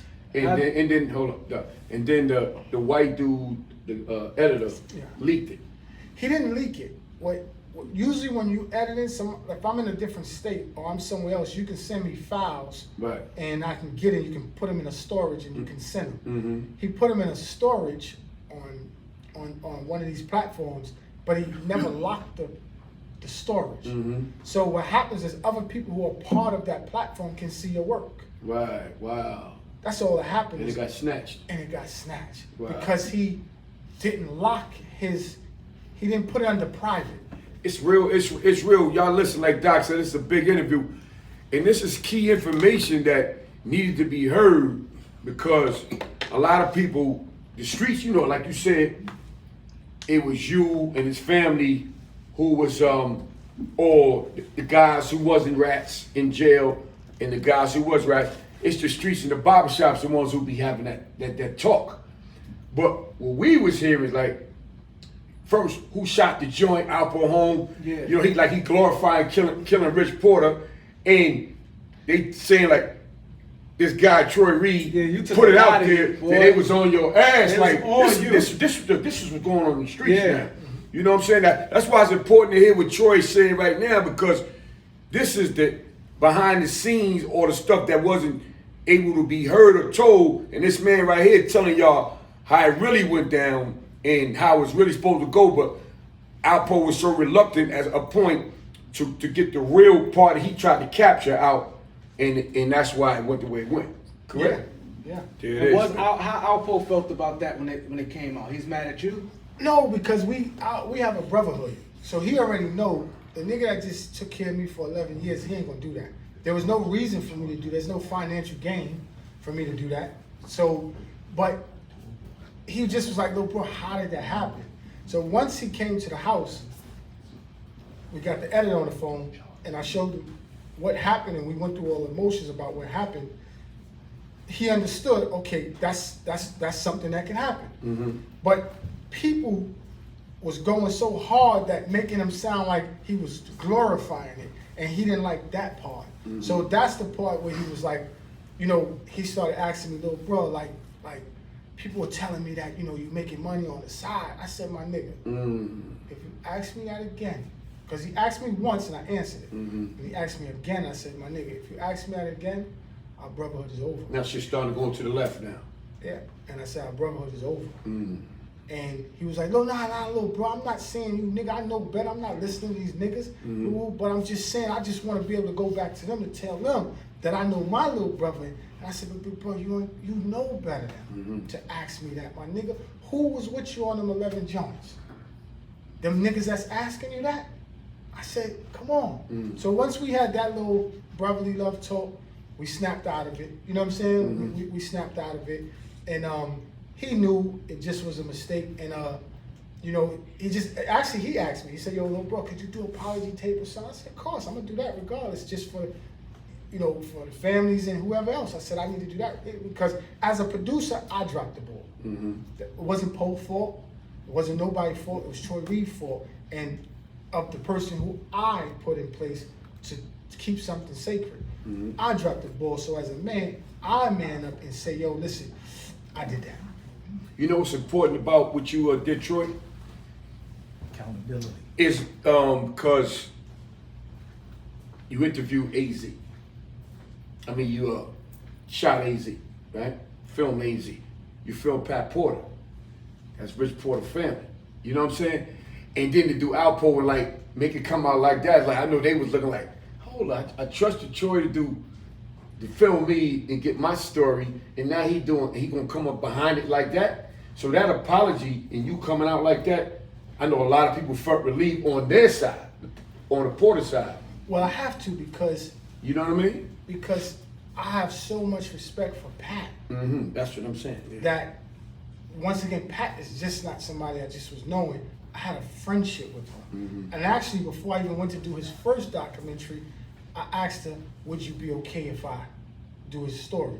And she said, yeah, T, that's what you do you. So the respect is at a whole nother level. I probably wouldn't, the Game Over wouldn't have did what it did if it wasn't for her. You see what I'm saying? So the respect is there.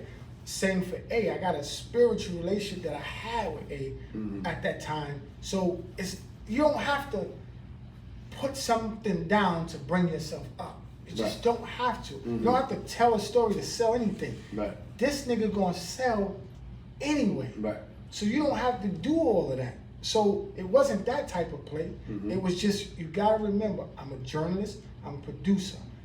I let you tell your story from beginning to end. I let you tell your story from beginning to end. I now gotta tell his. Because I'm a producer. And as a producer, you want to make your show as great as you could by the most best interviews you can get. His story just happened to be one of the best interviews you could ever do. Right. And, you know, even if it's hurtful, it's a story that's, man, where else are you gonna get this story and tell it? A lot of people want to know, they want to hear that story too. Yes. So many people want to interview him, like Vlad. A lot of guys really tried, and you really had it. And I can imagine, because a lot of people were saying, this is people in the street saying, had that didn't come out, they wouldn't have been as pissed off at Alpo the way they was after that interview. When people were seeing him in the streets, they said that really got people mad because they felt that he was still insensitive after all these years. Oh, for sure. That's what the point of the apology. That's the point of me taking the responsibility for, if you want to put it in business terms, my client. You see what I'm saying? I have to take responsibility. It's like a lawyer who represented and got his client life. He has to take responsibility for he didn't do his homework right. You know what I'm saying? So it's the same as I took responsibility for that. But I also say to you, that wasn't his whole interview. That's what I'm saying. Everybody should be able to see that. It's only like 6 minutes? Yes. Like that? He was very, first of all, let's just start from the first time he was on a visit with me 11 years before. He was so hurt and so disattached. I used to ask him, yo, Poe, do you cry at night? He said, I did for a little while, big bro, but I had to come to the point that I forgave myself. He says, I said, do you have demons in you about killings and this and that? He says, no, little bro. He says, because I disconnected myself from that life. I'm in here now.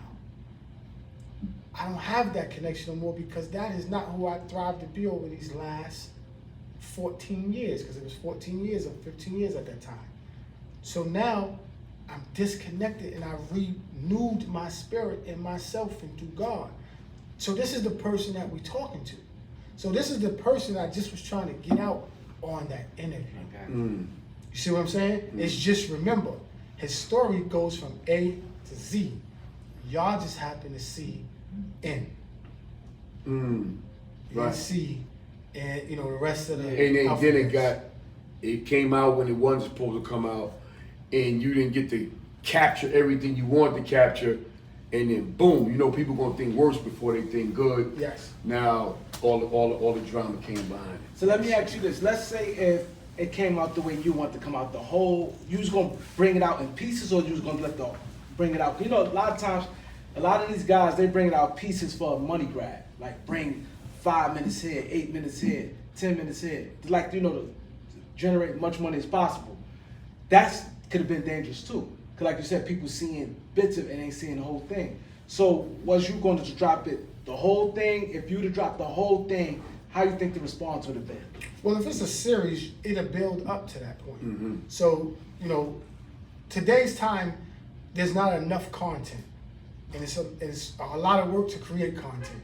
So that's why you see everybody making small bites of content to make it, stretch it out. So you have to do that from the business perspective of now taking all your hard work and how to capitalize on it. So you have to do it from that perspective, that way now. Right. Plus, people's attention spans are a lot shorter. So nobody wants to watch 6-minute clips; they want to watch 3-minute clips. So that's where, you have to think of it from that perspective right there. Okay, so how, in your mind, how long the interview's gonna be? Like 2 hours? I mean, I cut it down to about like an hour and a half. But like I said, it's interviews that is basically allowing him to tell his story. You know what I'm saying? So that's what it is. Okay, so that's deep right there. So now he called Miss T. First we had Gangsta Lou up there. Gangsta Lou, we interviewed Gangsta Lou. He spoke on Alpo, and after Gangsta Lou, Miss T followed right after. We always have like 2 to 3 interviews every Wednesday. So when Miss T came, he made the call and he said he called the show. He said he liked the book, Miss T, whatever. It went viral. The show went viral. Miss T went viral, and she became bigger after that. You were telling us earlier the backstory on that. Can you give the backstory on that? No, it was just that day. We was already on the phone with Miss T before she went on the show. So we was on 3-way with her, laughing and joking and all that. So because it was like she had just went to the show, I think she just left us, or we was talking earlier that day on the phone 3-way. And she went and did the show, and Poe was like, yo, let's call her and play with her. He wasn't calling for Gangsta Lou and none of that. No, he was just like, yo, let's call her and let's surprise her. Let's help her support. Let's help her sell her book. So I was like, he said, cool. So I did a 3-way, got him on the phone, and the way the sound is, you don't know if you're on the show, so it's echoing. So he's like, hello, whatever he was saying, hello. Yeah, hello. I answered. And nobody was. I was saying hello, and I was like, hello. And we was going back and forth. Yeah. He said, who this? Because you was getting it in a delay. So I was like, yo, bro, I said, bro, it's on, talk. So he was like, what's up, Miss T, or whatever he said, whatever he was saying. But it was just to play a prank on Miss T or whatever, and we know we was laughing about it and all that, and we knew it would catch her off guard. So he knew it would catch her off guard.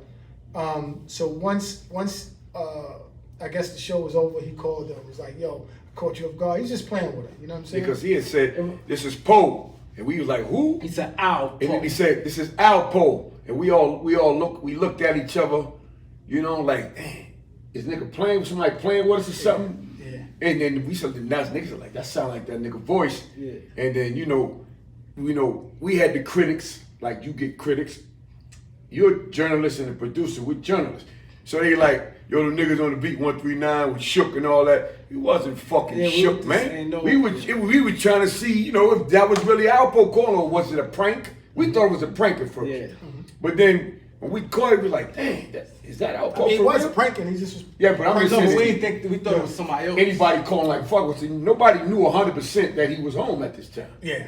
Maybe y'all knew, but Yeah. you know, we didn't really know. You know, you might have heard a rumor has it for a nigga to call the show, and the shit took off from there, man. Yeah. I ain't even front, you know. Yeah. So that's a backstory right there for people that know. So now we bring it back up to now he's just out full blast now. Full blast, because we were seeing him on a regular. Everybody was just seeing him on a regular. Now, how was your relationship? Because you said how was your relationship when he just full blast and after the footage drop with you guys? When the footage dropped, we was cool. It was a brotherhood. You know, I had surgery and stuff, and like I said, after the footage dropped, like once he said, "Little bro, you sure?" You know, he clarified whatever people was telling him. He never brought it back up, and we continued on.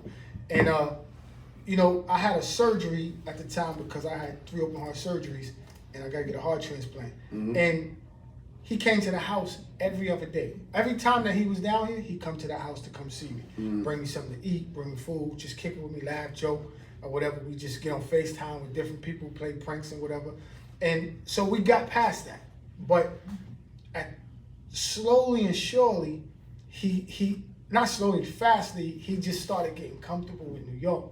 So it's like a brother, your brother. If your brother know you in danger, you and your brother not gonna get along. You and your sister not gonna get along. You and your mother, father not gonna get along. So that's what started happening with us, because I couldn't sit back and know, yo, my nigga, I just did 11 years with you on a visit of a person that I just could bet everything in the world you was gonna go on and be successful, and now you just throwing it down the drain.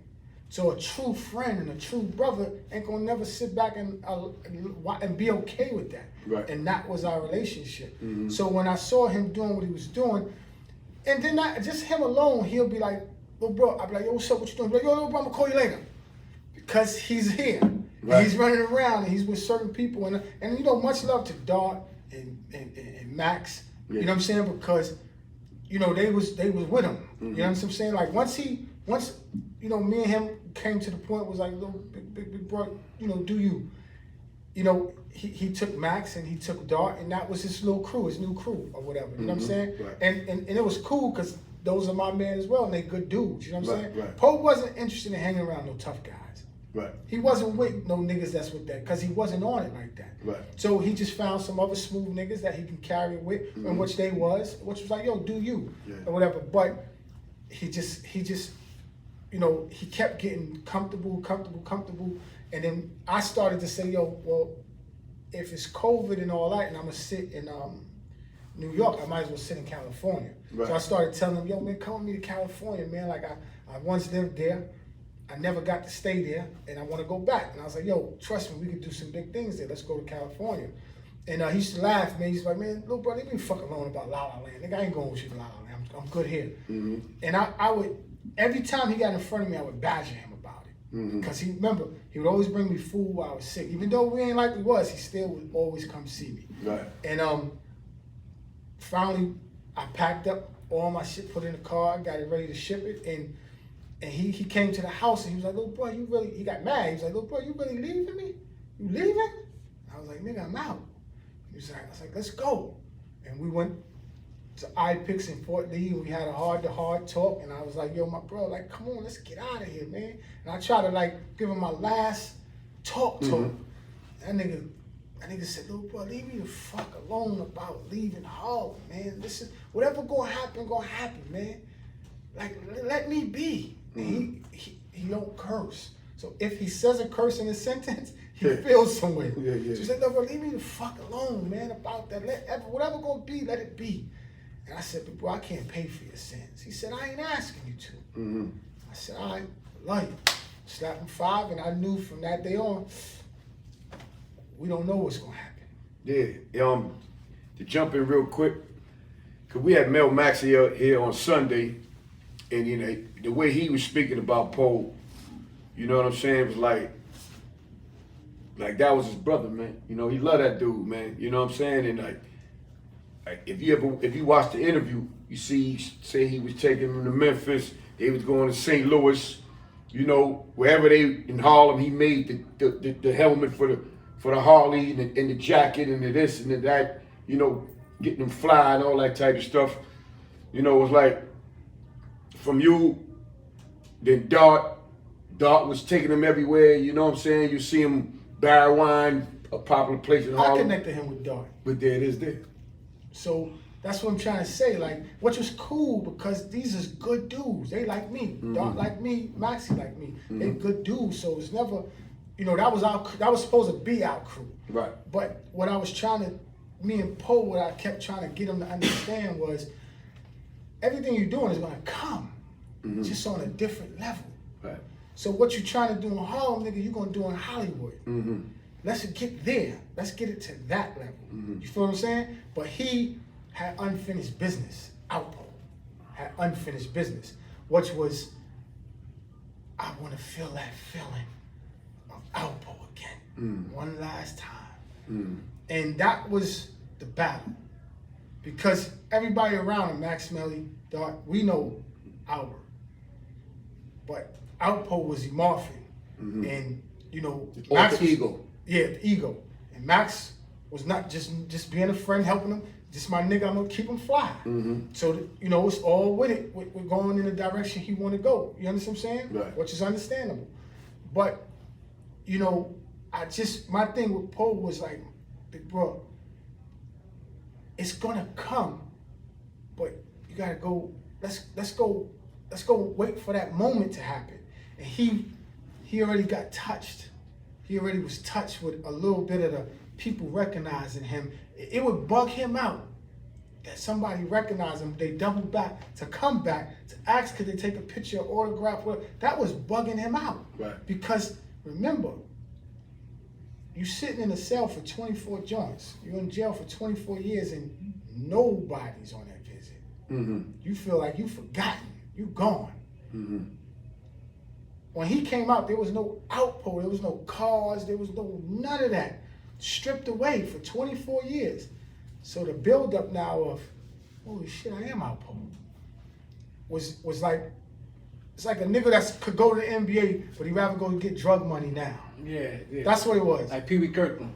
Pee Wee Kirkland, Carlton Hines, you name every dude, every dude that they just said, let me go take this 50 cent off the table before $1.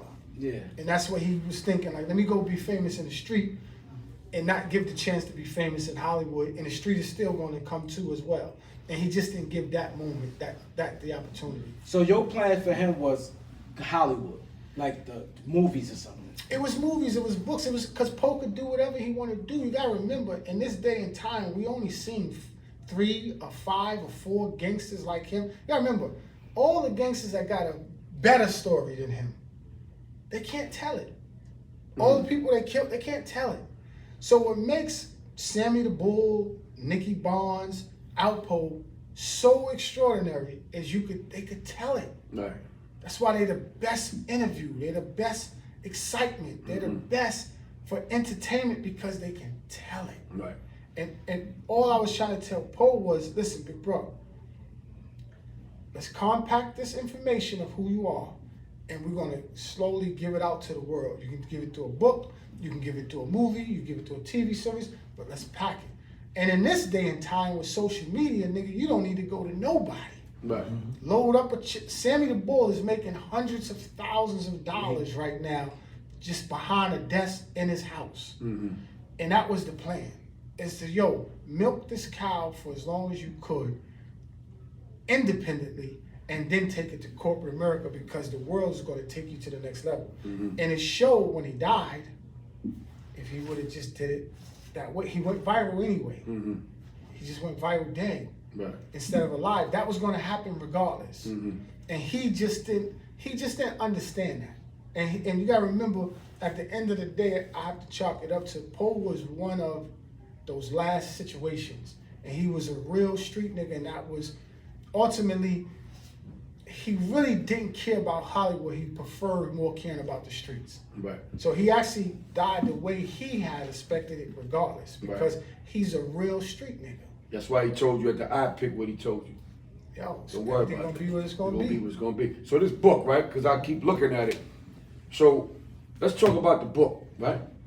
So is a lot of these stories you told us in this book, or what is the book about? It's just our journey. You know what I'm saying? It's just our journey. It's a little more intimate where you could go into it, our journey of things we shared together. You know what I'm saying? Friendships.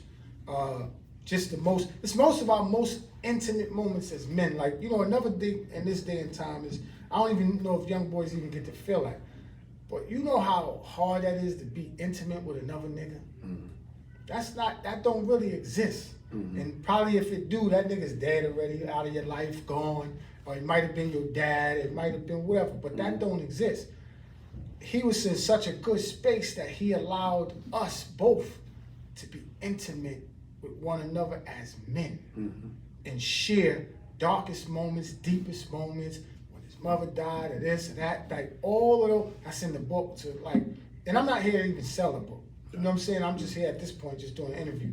But that's what he allowed, you know, to be. And I think why the world is so fascinated with it is because he let us in his life on every aspect of it. He's one of the only gangsters that lets you in his life. And that's why the fascination is so crazy about him. You know what I'm saying? And it's people with better stories, bigger stories, more money. But they can't let us in. Right. So we fascinated with who let us in. They say that, I heard that Misa and Mary J. Blige, you know, they was around him a lot towards the end of his life. I should see them out a lot, different places, different venues. And they said that they have some like type rights to his story or something. Like, you know something about that? I mean, no, I've heard what you hear, you know what I'm saying? Right. So, I mean, I'm sure they do, you know what I'm saying, or whatever. You know, he was dealing with them or whatever, so he got that going on. And, you know, like they had his back. You understand what I'm saying? They want the best for him. So, whatever they got going, I'm sure it'll be good. You know? Yeah. Wow, so the night he died, leading up to, when the last time you spoke to him leading up to his death? I came to New York in July. He died in November, October. So I came to New York for the 4th of July, and I was like, bro, come get me from the airport. And he was like, nah, I'm going down to Atlantic City or whatever with his little peoples. And so he couldn't, but he said, listen, what you do, come meet me in Jersey and come get my car, so you don't gotta rent no car. And that way, while I'm gone for the weekend, just drive around till I get back and we'll hang out after. So I was like, all right.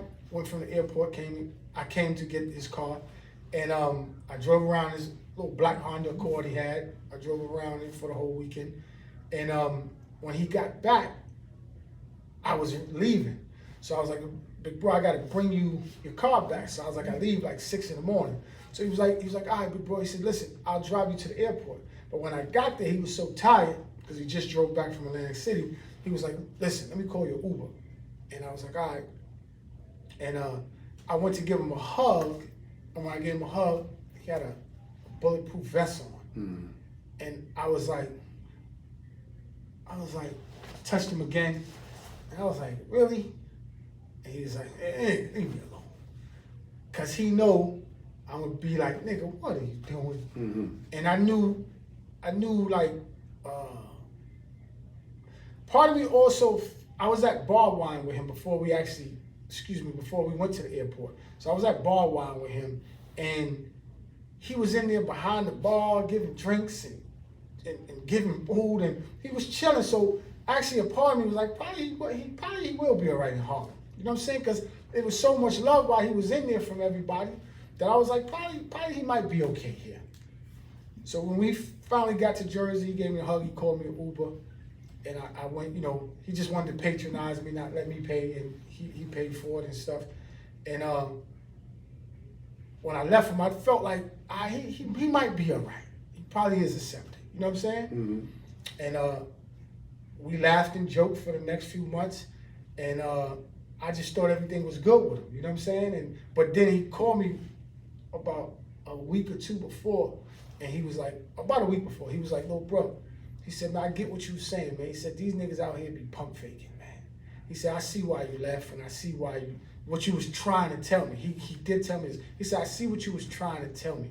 He said, I don't took a lot of meetings with niggas and this and that, and they all pump faking. And he said, yeah, this New York shit is not what I thought it was. Like, he was starting to get wore down from the vision he had of being, that Harlem was going to be back. And he definitely expressed to me like, yo, you know, it's just not what it was, man. And he said, this is some bullshit. So I knew not to ask him because he had just got a crib in Jersey.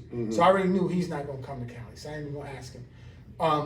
And I knew right then and there, so I didn't think nothing. And then I got the call, you know, probably like a week later, I got the call and it was just like, you bugging.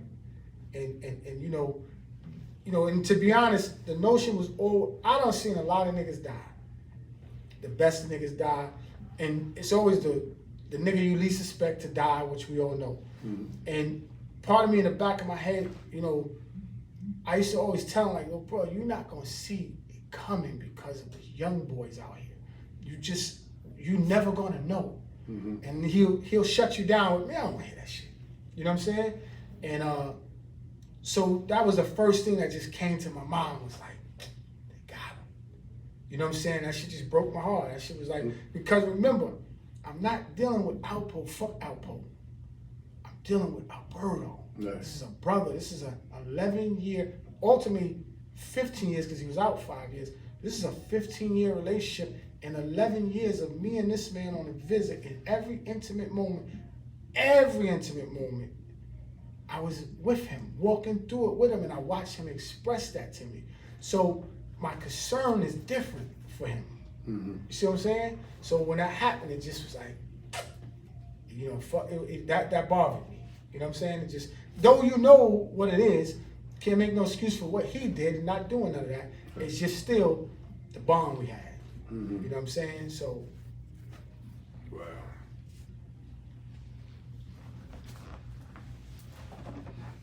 So, yeah. It's a deep interview right here, Man, y'all gotta get the likes up, man. Yeah, you know. Somebody just said, man, the likes is not what it is, man. Y'all gotta get the likes up. Y'all have to respect it, man. This man came all the way from California to do this interview, man. Y'all got to respect it, man. I have to start putting respect on this, like he said earlier.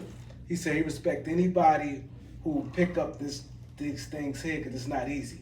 Doing podcasts, picking up a camera, you know, editing. This stuff here is work, man. This is a lot of work, and it's easy just to hit that like button. So please, I want to see, if I snap my fingers, I want to see how many likes it is right now. I want to see 110 likes when I snap my finger, man, for real. Let's get the likes up, man. Come on, respect this, man. Come on. And hit that subscribe button. The reason why I'm saying this is a powerful interview, Troy, this is one of the powerful interviews we had in our 6 years, man. Thank you, brother. Real talk. Thank you, yes, sir. This is one of the powerful interviews that we had on the Big 139, and we done had like 500 interviews, man. You understand? A lot of interviews, man. You know, with no commercial break. Don't get it twisted. We live. A lot of people don't do live. And it's like, yo, I'm sitting there, right? And I'm like saying, because you were feeling a lot of voids or a lot of information that people wondered about, that they speculated about, you giving piece by piece from when he was in prison, on his way home, being home until his death. You know what I'm saying? No one else can tell that story the way you told it. You know what I'm saying? I done ran across a few people. I don't think nobody can touch the way you told that story right now, man. You know what I'm saying? Like, this is a powerful interview, people. Detail. And y'all be listening to a lot of little things on Tubi and all these other little, you know, or streaming channels. And right here, this is real right here, man. This is the real talk. And this is what we like on the Beat 139. We get people from the smallest people to the biggest people. We all about the stories, man. You know what I'm saying? And like Doc said, my man Troy came all the way from Black Malibu, not even Malibu, Black Malibu, Cali. You know what I'm saying? So we definitely to give exclusive interview for the Big 139. We definitely got to get into his clothing line real quick. So Black Malibu, can you explain that to the people? Yeah, we sporting at the Black Malibu with the Beat 139 versus everybody. Y'all know how we doing. We got the drip for Represent. real. Yes, sir. Yes, sir. I mean, yeah, Black Malibu, man, you know, I hope you get behind it, you know what I'm saying? Because it's a, you know, it's actually what I kind of put in front of putting Alpo's story out, because it's like another big piece of history, you know what I'm saying? Like, you know, in California, there's so many different clothing brands that people are wearing, and a lot of white people are patronizing it, you know what I'm saying? And it was kind of like, dang, you know what? Well, let me stop buying $200 hoodies from white shops and let me create my own thing. And with a partner of mine, and we created Black Malibu. And it was because it was like, let's get something that represent all the people that come out there as tourists, all the people that go to Tao, and all the restaurants over there to Malibu, and that's what we did. But funny, it was like something told me to look up the first black person that ever lived in Malibu, and I thought it was gonna be like Sammy Davis Jr. Or something like that, you know, from the 50s or 60s, and it went all the way back to 1880. The first black man to live in California. He didn't even live there. He went there and bought 360 acres as a free slave, and went to Malibu. And the tenacity to do something like that with all that wealth there that was there from white people, he took that on to go do that. And while he was there, they tried to burn down his land 2 different occasions. You know what I'm saying? And he still stayed there and kept it. And they wound up calling where he was at, because you got the hills, and down the hill is the coast where the water is when you come down. Right. And they called where he lived in the hills Nigger Mountain. And they didn't change that until 2010 from Nigger Mountain. So Nigger Mountain, ain't that some shit? Only in 2010. So that's something that made me really get behind it and really like try to connect his story to what we're doing. And this is why I got the fireman type of jacket on, because they tried to burn him down twice, and or whatever. So we have these custom jackets and stuff like that we sell. And we have a store location that we're gonna do in Malibu as well. And it's just to show, like, you know, that black people are all along the coast, and when you come to Cali, there's somewhere for you to come. It's across the street from Noble. It's gonna be across the street from Noble. And just come to Cali. And then also, like I said to you, in California, California is named after an African queen named Khalifa, which 700 troops came from Mexico and discovered California, and 400 of them was Mexican, and 300 of them was African. And you know, and they named it after African queen. This is history right here, y'all. So there's so much big history, culture there, that we just wanted to create a brand that was like street New York East Coast, but / surfer, you know, beach, you know, type of vibe or whatever. So that's what we're doing with the hoodies, the hats. So, you know, when you come out there, you know, you're not just wearing a hat, you're wearing history. You know what I'm saying? Got you. You know, John Ballard, which is his name, the guy named John Ballard, you know, to this day, it's only a few black celebrities that live in Malibu or whatever. And but for him to do that in 1880 and go buy 360 acres was like crazy. You know what I'm saying? So we're just trying to connect the history to it and sell, you know, surf clothes, beach clothes, and just a lifestyle up in Malibu. So when did you actually start this brand? It started like about a year ago. You know what I'm saying? It started about a year ago. And how it moving? The response y'all getting out there? Oh yeah, it's love. You know, one thing about California, there's so many cool people, white or black. So no matter where I go in the club or where I'm at, if I'm on the beach or if I'm even in Malibu, you'd be surprised at how many people from different cultures are. First thing like is like, yo, what's that name? What is that? You know what I'm saying? And then once you tell them the story, it doesn't matter the culture, they in. They just like, yo, I gotta get behind that because that's us. That's just another successful black Martin Luther King type of story that, you know, we need to get behind of and make John Ballard a novelty. And not only that though, I always say this, man, New York dudes, we got the knack when we go to any town, man. You know, we stand out and we know how to move and shake. You know, they say if you can make it in New York, you can make it anywhere.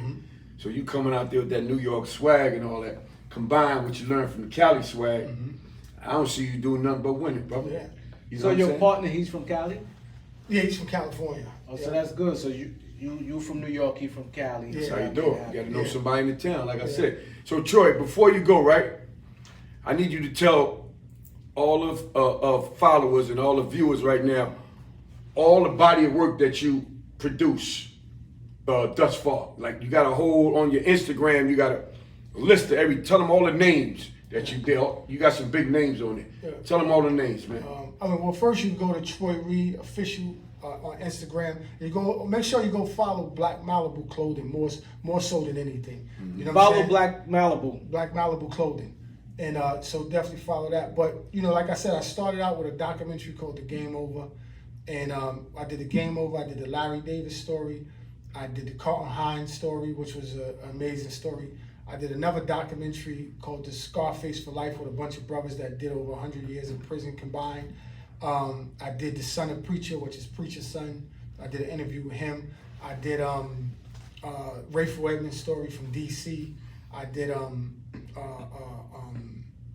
shucks. Probably as far as stories, I did that. You did Guy Fisher. Yeah, I did Guy Fisher. Yeah, sorry about that. I did Guy Fisher. And a number of documentaries. I got this book out called, you know, I Never Met Alpo. So make sure you go on Amazon. You can find it on Amazon and buy that. I Never Met Alpo. And, you know, right now, you know, the main thing that I'm mainly doing is Black Malibu. And that's something, like I said, man, there's so much history, rich history there that, you know, the goal is to make Black Malibu like essential. You know what I'm saying? So make sure you support it, go get it, go follow Black Malibu Clothing, order your hoodies and all that stuff, because you ain't just wearing a hoodie, you're wearing history. There it is. There it is, bro. Y'all hear it right now. It's B139. B139. I'm at Troy y'all. Reed. But Troy, I want to ask you one question before you go, man. Yes, man. What's the #1 radio show, podcast show in Harlem, man, right now, man? The Beat 139. The for sure. B139 versus B139. everybody, y'all know what it is. Keith Cash. Malibu, Black Malibu. My man We Ted got Ted this in the nigga building. Flavor. We got Ted in the building. Yes, got my sir. boy Rob in the building. We here, man. Yeah, thank you for coming to the show, Thanks, man. bro. 100%, man. Yes, sir. Troy Reed, y'all.